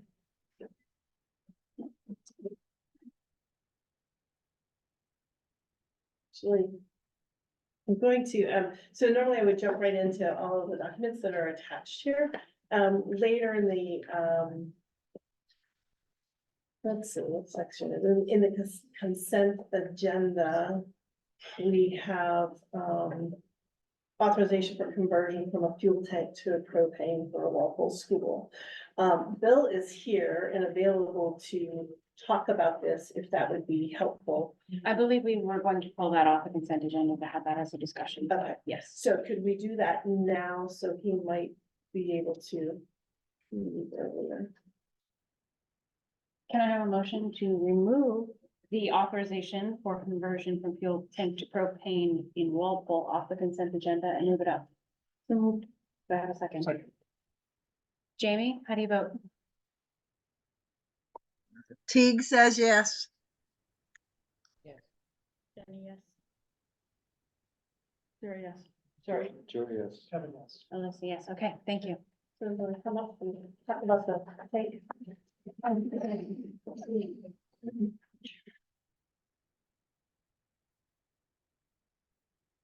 The 6,000 gallon oil tank down at the Walpole Elementary School has had product in the interstitial wall of the oil tank, which means that the oil is leaking into the interstitial.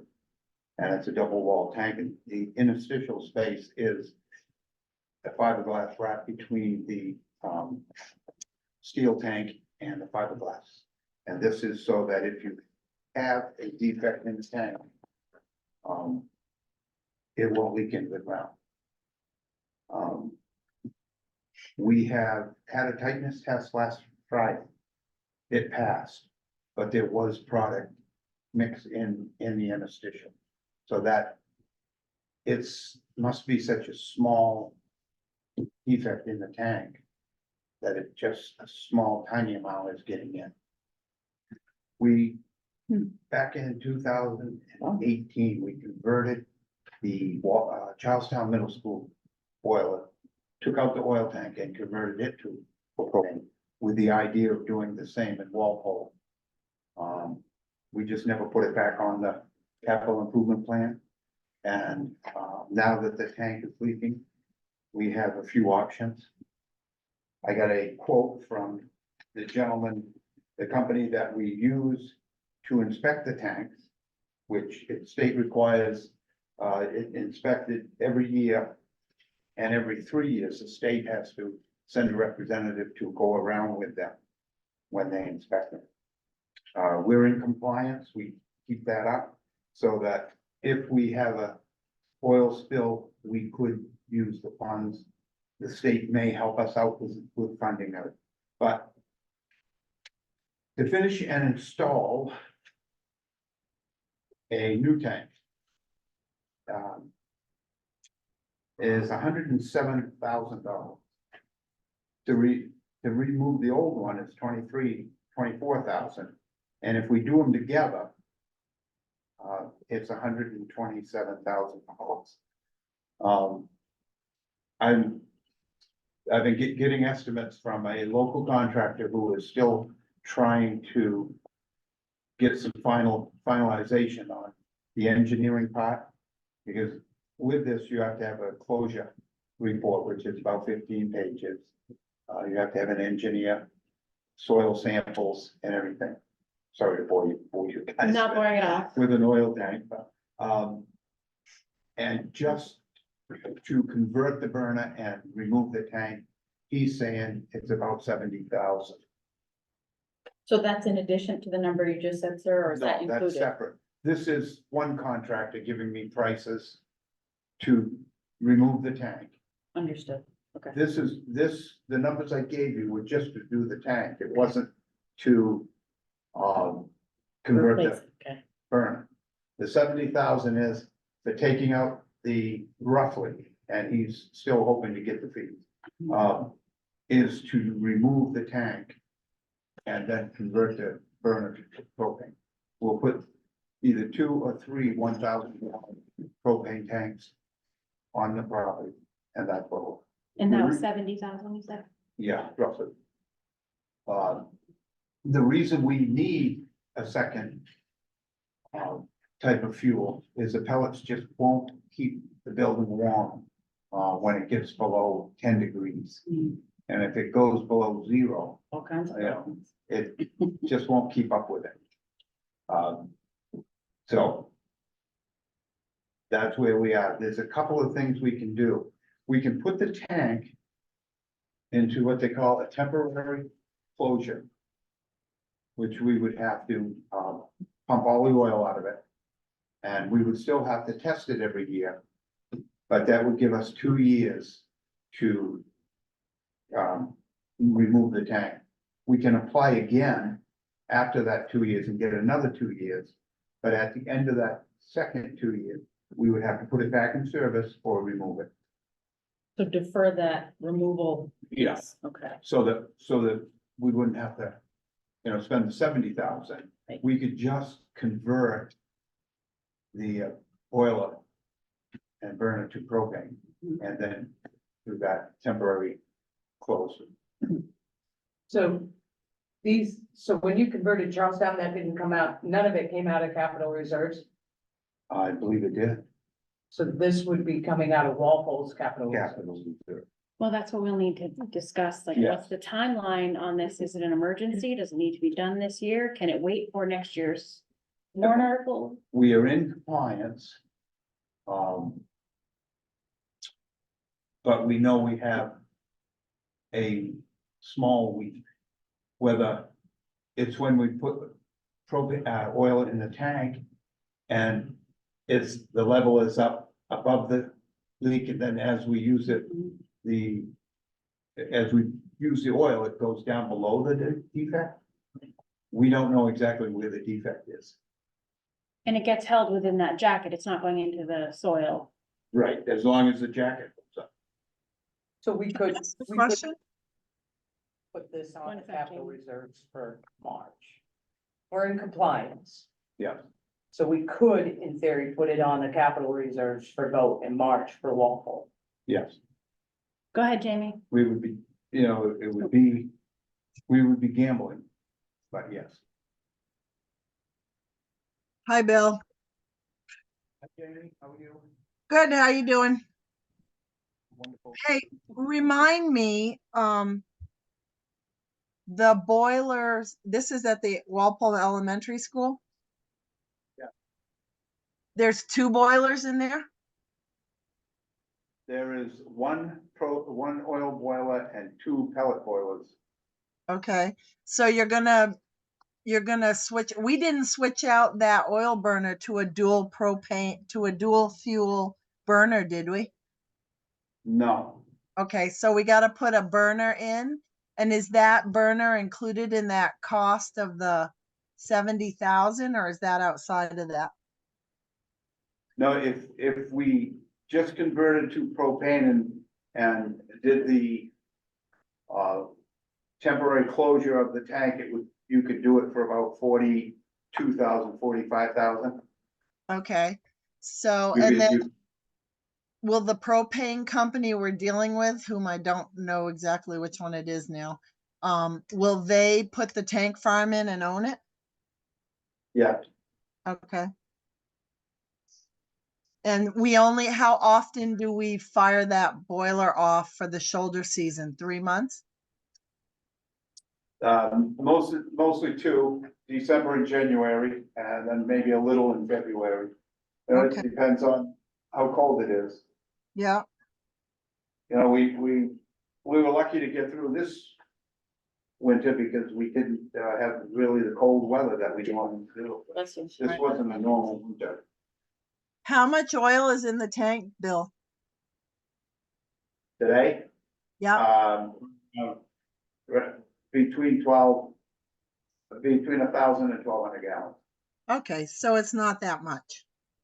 No, So really then the cheapest, safest thing to do based on that information, and we'd have to get 3 quotes because that's what our purchasing policy requires, right? Would be to temporarily shut that tank down, pump it out, find 40 grand in Walpole's budget, switch that burner to propane, and then work with the propane company to put the tank farm in. Is that a good recap of what probably the safest thing to do is? that would be the safest thing. Thank you. You're welcome. So you're giving us the number 70,000 and that was the conversion. Is that with the removal of the tanks as well? The Because- 70,000 Was the is, removal. um, the remove and replace. Yeah. So if we don't Well, do the temporary closure, we just simply remove and replace, we can get it all done for 70,000. Yeah, roughly. Because otherwise we have to remember to, either reapply for the temporary or fix it in 2 years. Do we want to push that Can I down ask the a road a little clarifying bit? question? I Well, thought you were saying it was 70 to kind of stop what we were doing now, and then there was an additional 100 and something to put in the new system. no, Okay. I gave you too many figures, I think, all at once. The one company that, is to have your oil tanks inspected every year, they have to be approved by the state. Okay. So this company is approved by the state, they've done our inspections for years. And they gave me a quote of to, number one, furnish and install the 6,000 gallon tank, a new one. Mhm. And that's was the 107.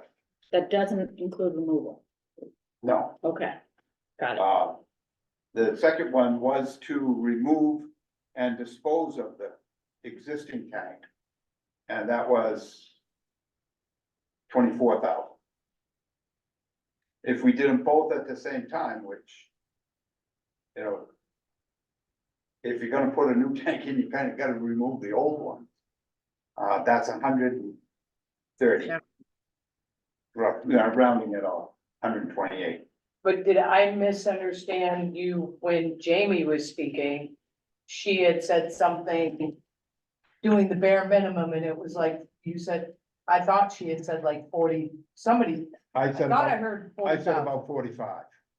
And And that's, I'm going off the 70 figure that the local contractor that I'm getting prices from told me today that would be about the ballpark, would be 70 to convert the boiler to propane and remove the tank. If we put it in temporary closure and don't remove the tank until next summer, when we can run it through the capital improvement plan, then it would be probably right around 45 just to convert it to propane. Convert the boiler, yep. So to me, it seems to make sense to do the conversion if that was the plan anyway, and remove the tanks, because that's what we're gonna have to do regardless of what we choose. And 70,000 seems like a much better option than 127,000, if we were going to do it anyway. So I guess the question is, do we have time to wait and put it, because I know there's enough money in the Walpole Capital Reserve accounts to do this next year. At least I think I remember that properly, okay. So we could do that, or is it something we need to ask the town of Walpole if they want to do this year? Are We we have, at that dire? sorry, I'll put my hand up again. Sorry, I'm not there. We have the authority, if there's money remaining in the Walpole budgets, to give the approval to convert that boiler now and shut that oil tank down. We have the authority to do that. But should only, and Lori would have to research that, if we did that, the money then should only come from any surplus that's in the Walpole lines. But I guess it depends on how urgent, because if we have an oil spill, that's a big deal. So I've done a really quick report in Infinite Visions for the Walpole Elementary School. And it looks like we have a remaining budget balance. And this is, let's see. Let me change the date here. They did it through the end of May, so let me change that.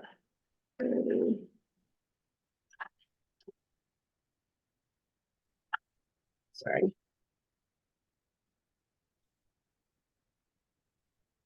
Yeah, I mean, it looks like we have sufficient funds. Right now, we've got a projected remaining budget of about 260,000. So for For the Walpole area. Elementary School. Just the elementary school.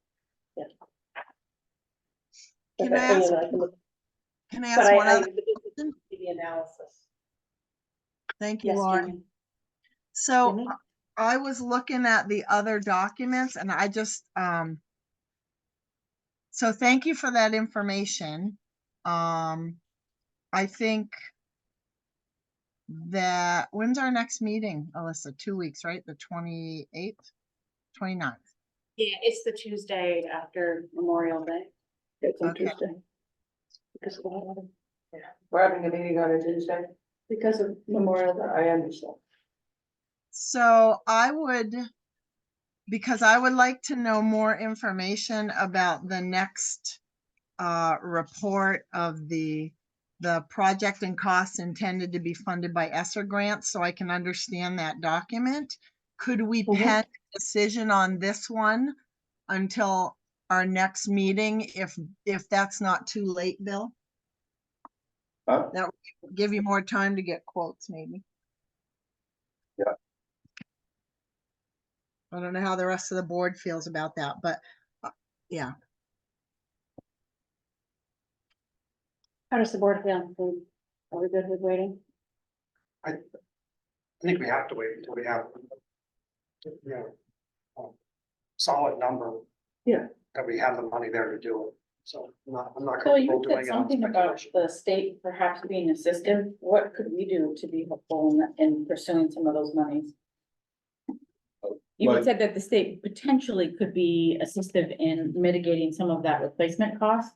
What could we do to be helpful on that front? That would be if we had a leak, Okay, when we pull it, they can help us remediate the existing leakage.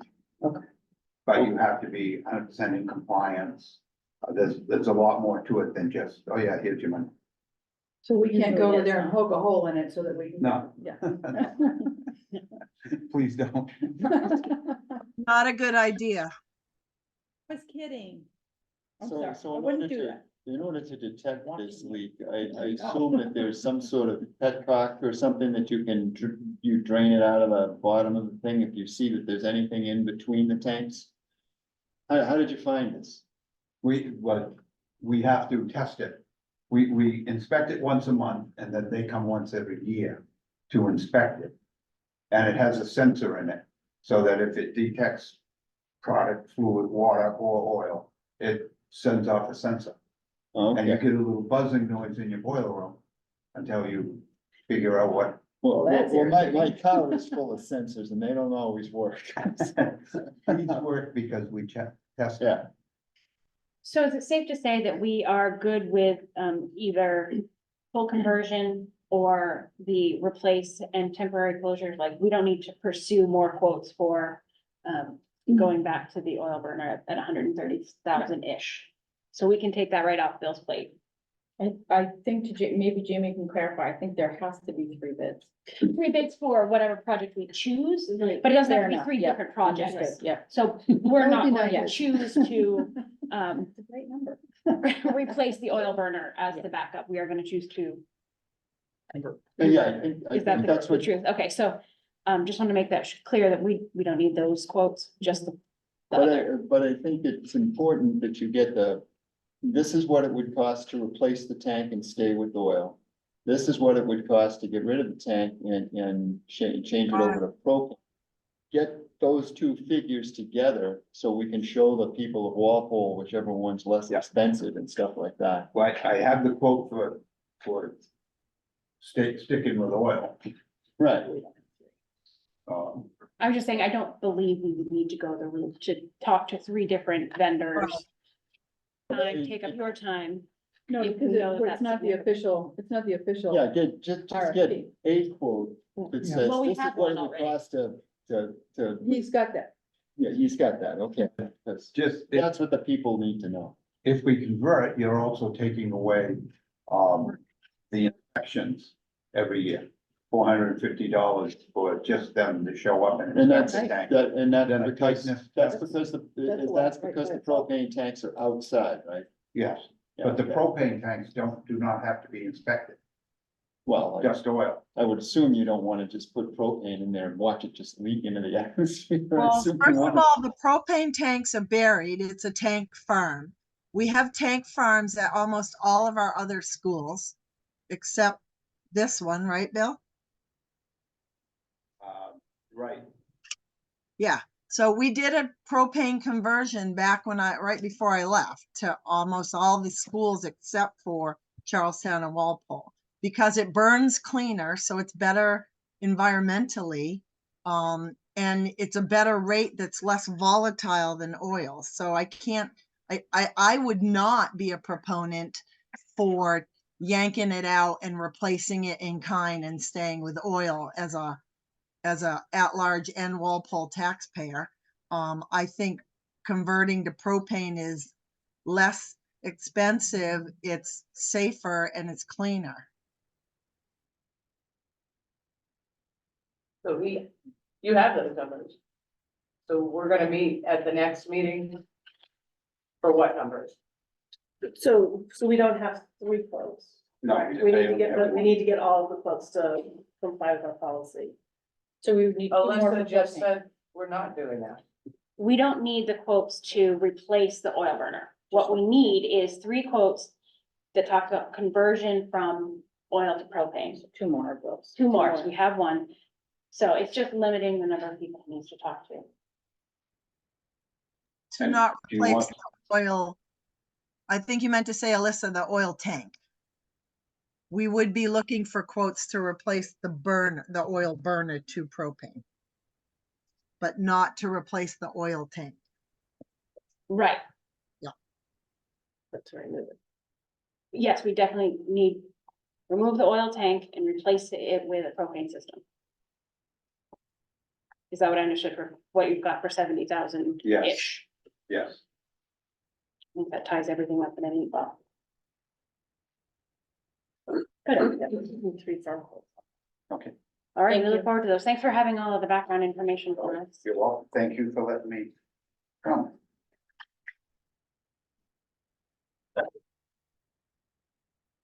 See you all later. Bye, Bill.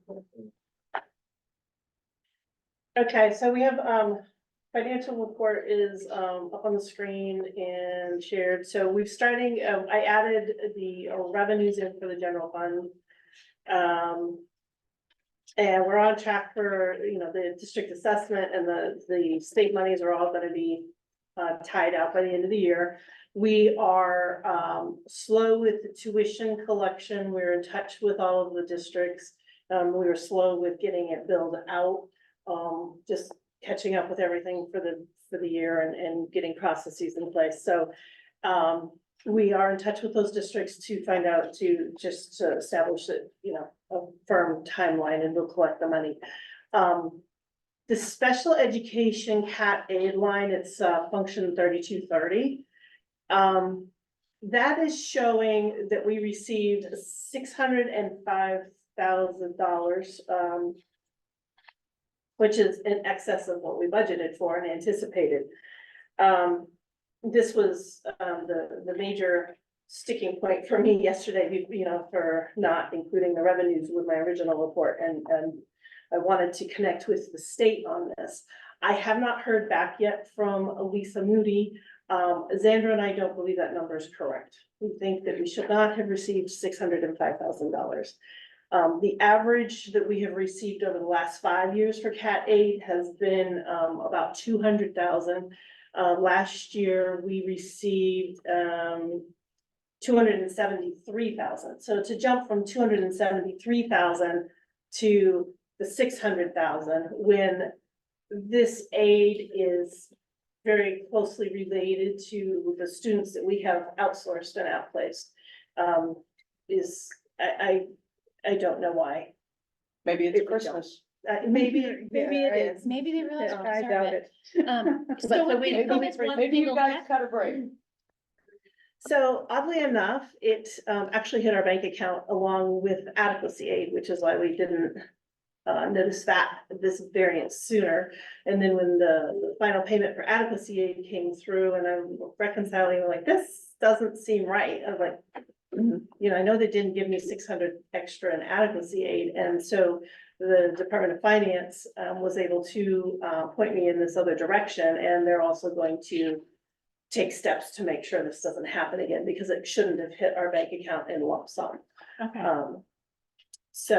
But yes, the 605, they provide me the documentation. It is a single amount. It wasn't spread out, so. So having said that, this report is indicating that we have about 372 excess in revenue. You can see 355 of that is associated with the cat aid. So I'm not relying on that right now as excess revenue. Okay, Okay. thanks. Um, Can I ask a quick question? Sorry. mhm. With the tuition collection, almost $750,000, usually when do we receive that in the course of a school year? So it should be In entirety? Yeah, well, it would be broken down usually Right. between two semesters. Yeah, but when do we usually have the entire Oh, payment at collected? the end of June, maybe the beginning of Okay. July, but we would accrue that as Okay. receivable to recognize the income in this year. Jamie, did you have a question about what we've talked about so far? Yeah, special ed aid. Did we go back and look at the reports that came out with the projections on them from the state? That's the one thing I didn't do today. I looked at all the other reports, but I didn't look at that one. So I will look at that one. It's still, Yeah, I'll tell you that we got a couple 100,000 more than we were expecting. And the percentage of what they're reimbursing went up from what was initially projected. And there was something else that occurred, Lori. So, it might not be that far off. And what was our out of district cost for the prior year? Because if I thought the out of district costs were higher than what we had expected a year and a half ago, right? There's a lag. I would have to look at that. I'm not familiar with that history. I did consult with Xandra and she. It was over in the week. Okay. Just about 1 point. I don't have it in front of me. Okay. I thought it was 1.2. Well, it was like 1.2. So above what we would anticipated it would be or total? Last sort of number, and yeah, it's been at 1 point something, 1.1. Okay, so about 1.1 and 1.2 million for out of district costs. Well, that would be an incredible number right now. Yeah, so I will double check the projections for that. Sounds good, thanks. Apologies, I didn't think of that. Yeah, no worries. We got more than we expected too. So I'm just saying that there was a couple weird things that went on, but they'll probably tell you that. Right, and that's why I just want the explanation because I don't recall a discussion, and as you know, Jamie, when you go through your review with the Department of Revenue, when you're setting the tax rates, you're looking at your estimated revised revenues, and she specifically discusses this because, you know, here's the range, what range do you want to go with, you know, what percentage do you want to go with, so. Anyway. Okay. No, that didn't work. How do I do this? This next page. Yeah.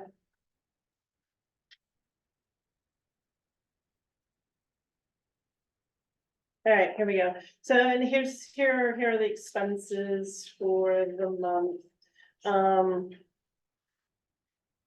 Well, it's year to date through April. And you can see on there, actually, I don't think it scrolled down all the way. Anyway, we're looking at, we have, we're projecting to underspend our general fund expenses by about 800,000. So as we discussed earlier in the meeting, we're looking to use some of that for curriculum and we have some other ideas that we can bring like formulated to the workshop. Okay, so out of that will also come the local project. Right. So it seems like it's getting back to a more normal amount than the 1.5. Well, this is just the expenses. We have to remember that the money that we return to reduce the taxes is considered revenue. So we are looking at a larger amount than the 800,000. So it's still, we're still gonna have another year that's big. So if there are expenses that we can legitimately cover now out of the surplus, that will help to stabilize that fluctuation year to year. So I didn't have any additional comments or notes from last month. So that is the the monthly report. From there. Jamie, did you have a question about that part before we move on? Yeah, I was just gonna summarize because I understand it and I just want everybody else to make sure they do. This is just surplus from operations for this year, which is 825 plus maybe the 300, maybe not. But that's in addition to what we rolled from last year. Okay, so because it's fund accounting, right? And so we didn't need, I'm assuming that this 1.2 is just from our operations, right, Lori? Because you didn't include Well, the surplus in the other one, or did you? well, I you included did, it you as did. budgeted Okay. and year to date, but it's not shown in the uncollected or the excess revenue because I adjusted the budget to include it, so. Okay. But when we're looking at, surplus, we would start with that 1.2 million and then the difference between our revenue or, you know, if we have a surplus.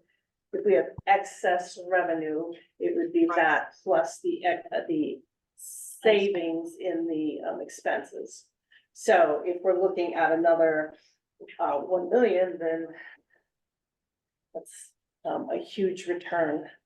Yeah, a couple. So this, yeah. Yeah. Okay. Thank you.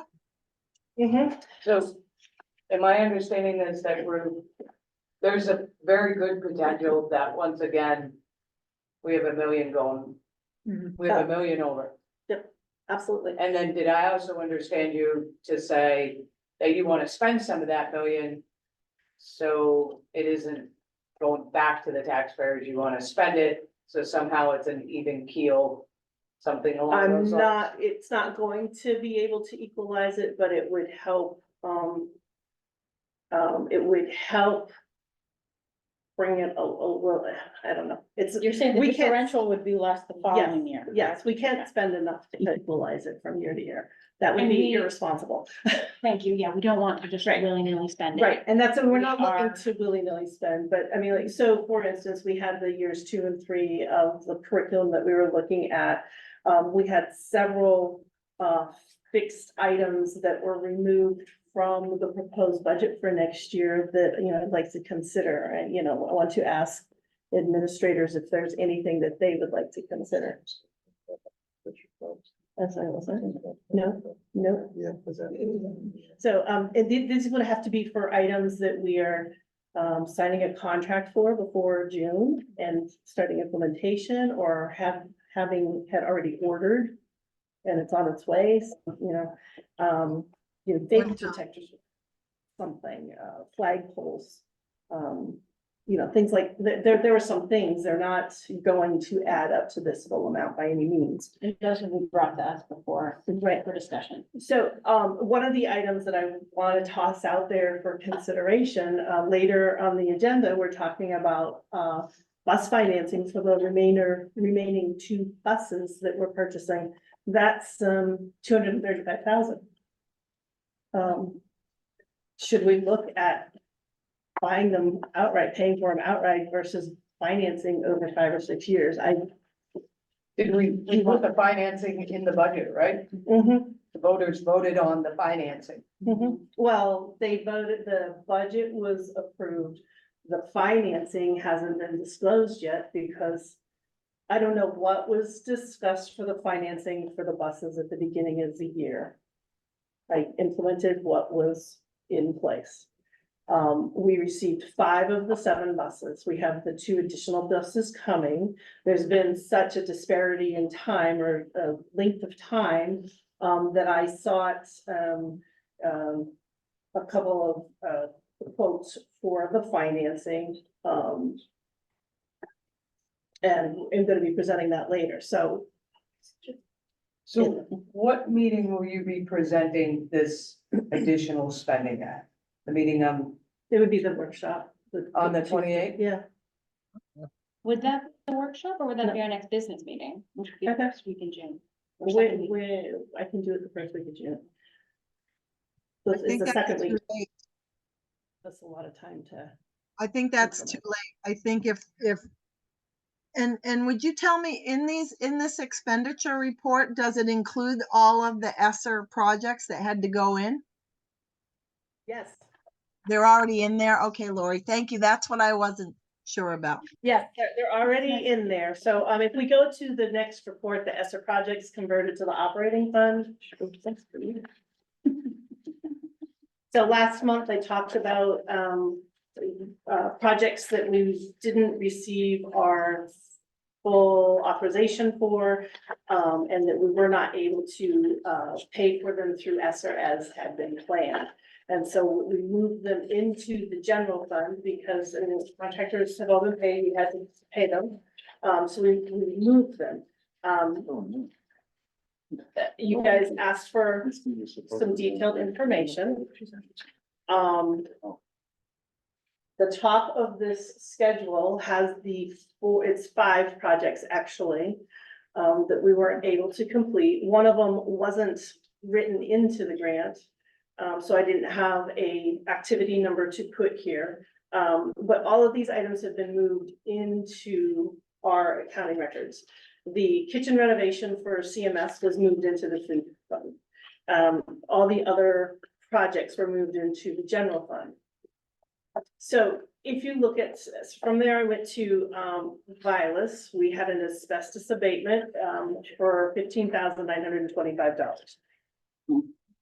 If I look at the Vilas report of expenditures, we're looking, it appears that we will have an excess of $138,793, which is more than sufficient to cover that $15,925. The other projects were CPS and CMS. I ran those reports also based on building, and if you look at the building on its own, you can see that the middle school doesn't have a surplus, it's over expended, as is the primary school.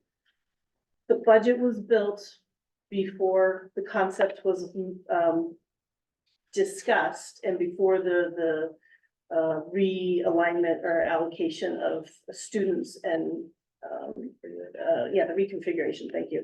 Before the reconfiguration of the North Charlestown Community School.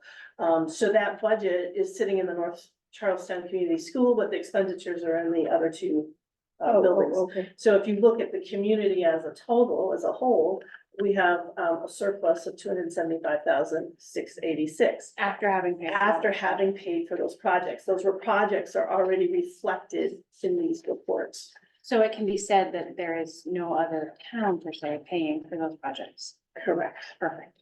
Okay. Thank you for presenting that. So another item that, so now if we want to, let's see, we go to the next report. Thank you. Another item that we had talked about at the last meeting, was the, discussion of the town assessment payments. So, there was some concern that there were some errors made in, adjusted numbers for the remainder of the year for communities, Walpole specifically. There were not errors made in those reports. Langdon had adjusted their own, and when we checked that, we did see that we needed to adjust that, so we prepared the schedule. You can see that Walpole was paying $700 a month, and it got dropped down to $462. The 406, 3 months, 3 payments of $462,732.67 or 58 cents, and an adjustment in the last month is what is needed to meet the obligation for the full year. We did not make the adjustment in December. They made 3 additional payments at that higher rate. I haven't dug into why it was 700,000. I would presume that that was based on the assessment at the time. But because they continued to make, and we remember, we returned all of these monies to reduce the tax, so that impacts your monthly payment and reduces it maybe more than it would have been just based on our budget. So they had made 3 additional payments at that much higher rate, which is why their rate dropped so much. If you go down to, Brendan has this on the screen, if the payment had been adjusted for January through June, I start with the amount that they owe for the year, each community owes for the year. They paid July through December that amount, so there's the balance, you see the balance that they needed to cover for January through June payments. If we had made that adjustment in December for the January payment, this is what the payments would look like for each community. The community that reflects the largest difference is Walpole. So this all makes sense. I'm wondering what July through December will be. Are they, So we can, and I mean for all towns, not just. right, well, so based on past practice, we adjust it one time a year. And so that, Brendan, can you scroll back up? July through December would be at those amounts that are being paid April through June per month. So So, is that gonna, sorry, Alyssa. No, So go ahead, Is you're that, that's not gonna do Walpole any good, and, cause their payment's gonna balloon up. Exactly, so that and is will that why, cover your bills here at the school district? yeah, it makes it tighter. But their bill for December or January through June of next year is gonna be artificially inflated because it's artificially understated now. Is the select board aware of that? They are the ones that raised the question and concern to Alyssa. So this is why I'm proposing that we go to them and adjust rates for July through December. We can explain why, we can share this sheet. We're collecting monies based on the new assessment, so. Do you I need a would motion from us to Well, approve a second? I don't think you can see my hand, sorry, because this thing's on the screen. I think that we have the ability to notify all of them and say, you know, we were new last year and the adjustments weren't made, you know, in accordance with what we normally would have done, but we want to get you back on track and, you know, effective, whatever, pick a date, right? This is what we think your payment should be, because we don't want you all get caught like, you know, falling off your chairs when we tell you owe us $1 million a month, right? And we need cash flow. So I don't think it's written anywhere, Lori, that that's how it had to be done in the past. It just, you know, it was one of those, it's always been that way type of deals. You know, I think the RFAs let you change them and tell them how you can do a demand for all of it on the first day of the new year if you want, but we've never have, because that's just, that's not nice. right, there isn't any RSA guidance on this. This is what I was proposing when we had the discussion last month, but understandably, you needed to have the visual to go along with the conversation because this was deviates from past practice. I have no problem with this week writing a letter, sharing this report to each select board, just notifying them that, you know, effective in July, the payments will adjust to this and acknowledging that this is a, you know, variance from past practice and that the intention going forward is to adjust it for, you know, you'll have your rate from July through December and then January through June. I think you absolutely need to. The town of Langdon going from 116 to paying 82 and then up to 121. Or even Walpole going from 700 to 462. I mean, it's all over the map, and town's budget based off from that earlier number. So to be clear, that the Langdon fluctuation was of their doing. So. That's okay. I think- Walpole with the political climate, I think whatever we can do to be over transparent is gonna be the best, it's gonna be the best bet. I think that's a great agree. approach that you suggested. I mean, I don't know that I need like an action item from the board to do this, but we needed to have the further discussion so you understood what it was I was proposing and why. So can I just ask a question? Yes, please. I totally agree with the whole thing with Walpole. I just want a little a little clarification on the kind of jumping, the numbers jumping around a little bit. Like, I'm looking at Ackworth and we did 168,900 and then we went up to 337,801 in September. And then back to 168 for a few months and then then we moved to 247 and then we moved to 123. So is there a reason why those moved around like that? So they didn't make an August payment, so the Oh, they September, so they may have cut the check, it didn't come through till September, and It's like, so it got okay. reported. We didn't pay anything in February. It got Okay. recorded for, the 2 months payment was recorded in September instead of one in August and one in September. So, I prepared the schedule based on the cash flow and how it came in. Okay, that makes sense. So, And then- and I think that Ackworth, they paused because they were waiting for an adjustment, and then they're like, well, we're not receiving it, so we're gonna make a payment. Yeah. February caught them up. Alsted paused and said, get us the information or we're not paying you. And Walpole just continued to pay. So everybody, every town. reacted. So in all fairness, to be thankful to the district, to be willing to work with each town. Mhm. Because I know that each town has had its blippets during every year, it could be a different town. Mhm. And, Tell you, you Ackworth's know, searching for money right in now. July, or in July, our big payments and towns sometimes have a hard time paying. Right. And the district is always willing, or at least that I know of, has always been willing to work and ebb and flow with the towns. And I would hope that your letter would be welcome, because it's welcome communication. Mhm. You're also preventing these balloon payments to be occurring. Mhm. And kind of like stabilizing the payment that everybody has. Mhm.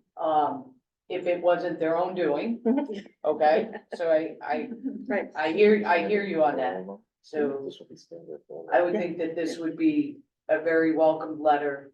I think everybody would appreciate it. Okay. And I think I can only speak for Charlestown, but I know we're very grateful when you guys are a little bit lenient if we're running behind on our payments. It happens in every town. I mean, like, I'm a town treasurer and there are days when I'm reaching out to that VA. Hey. Can we, hold that payment Standard for, process across the board. yes, and I've already documented the process for the business So- office for. I want to pause here because this is also emblematic of our work this year. Everything we've been saying, standard process, and the numbers right there.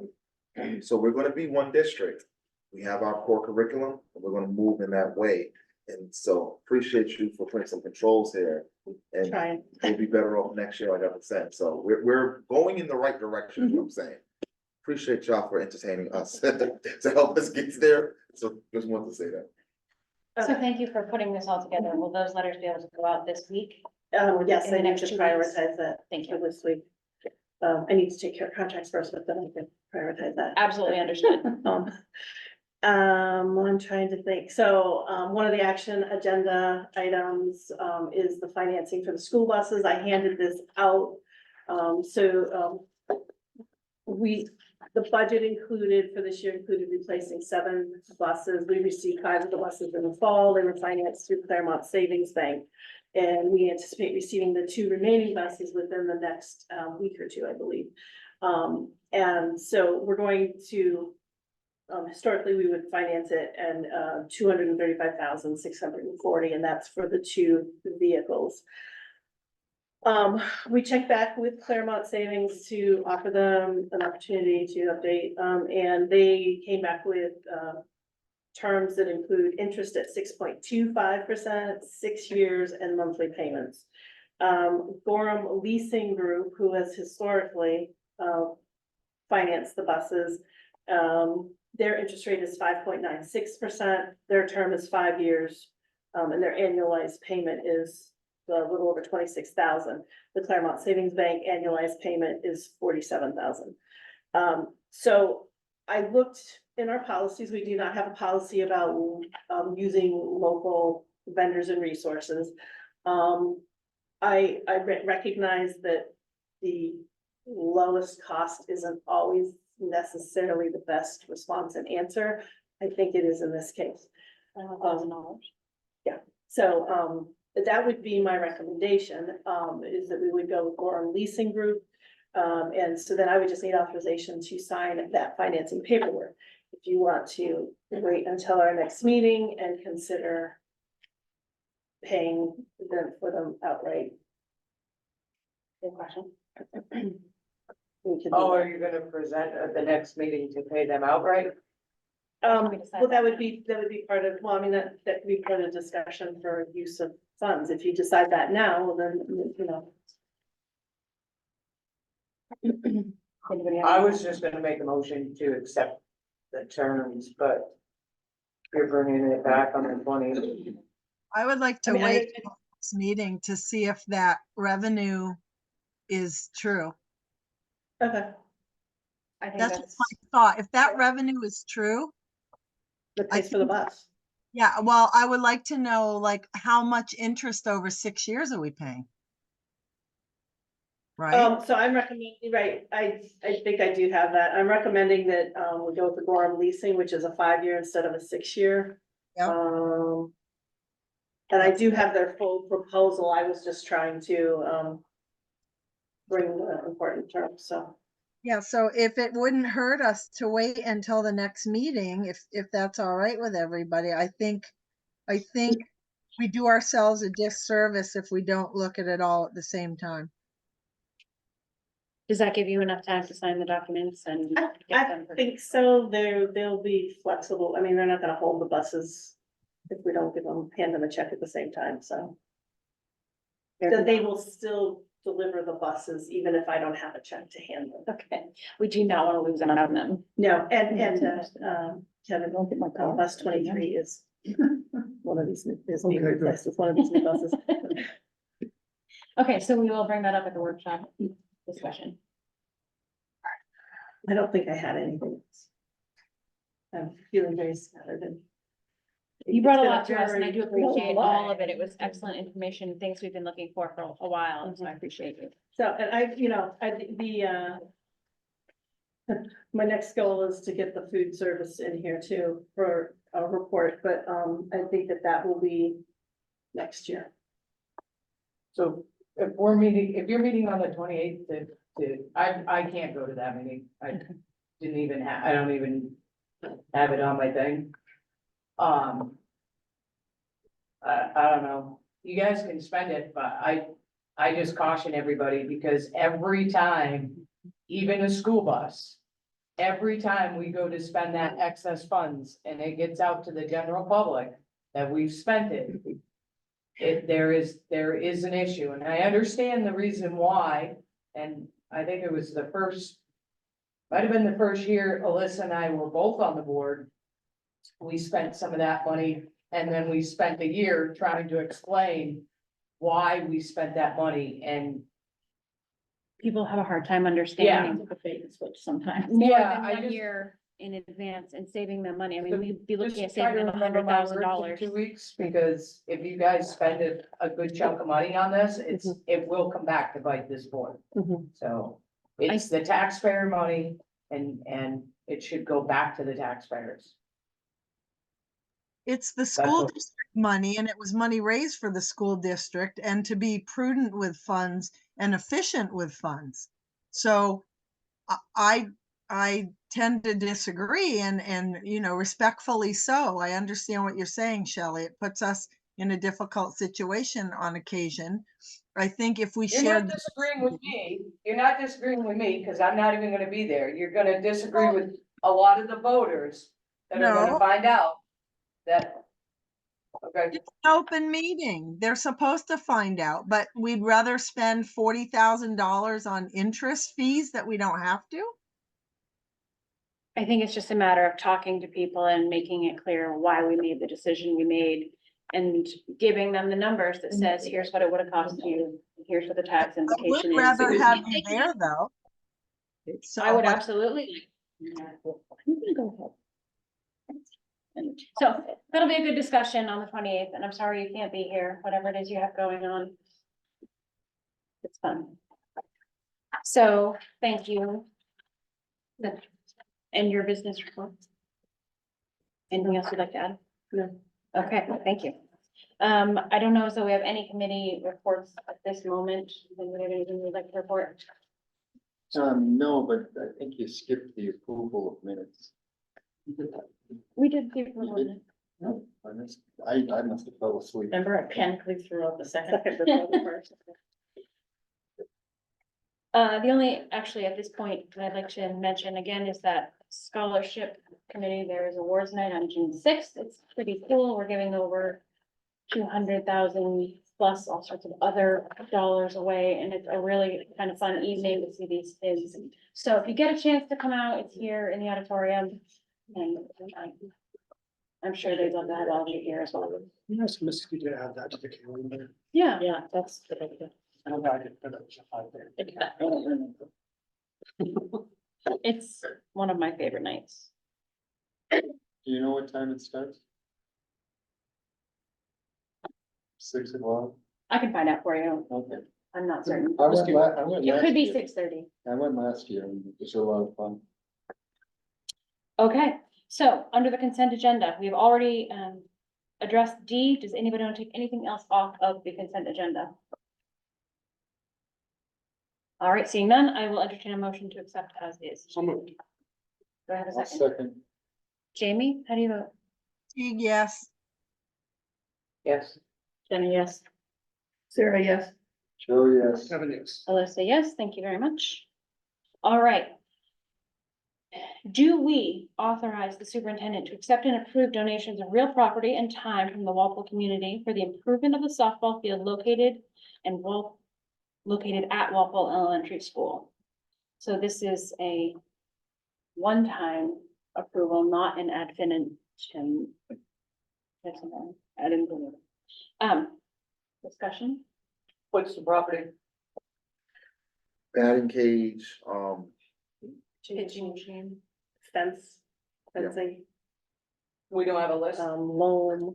No, we don't, we've been getting, I mean, like, I have a Facebook right now.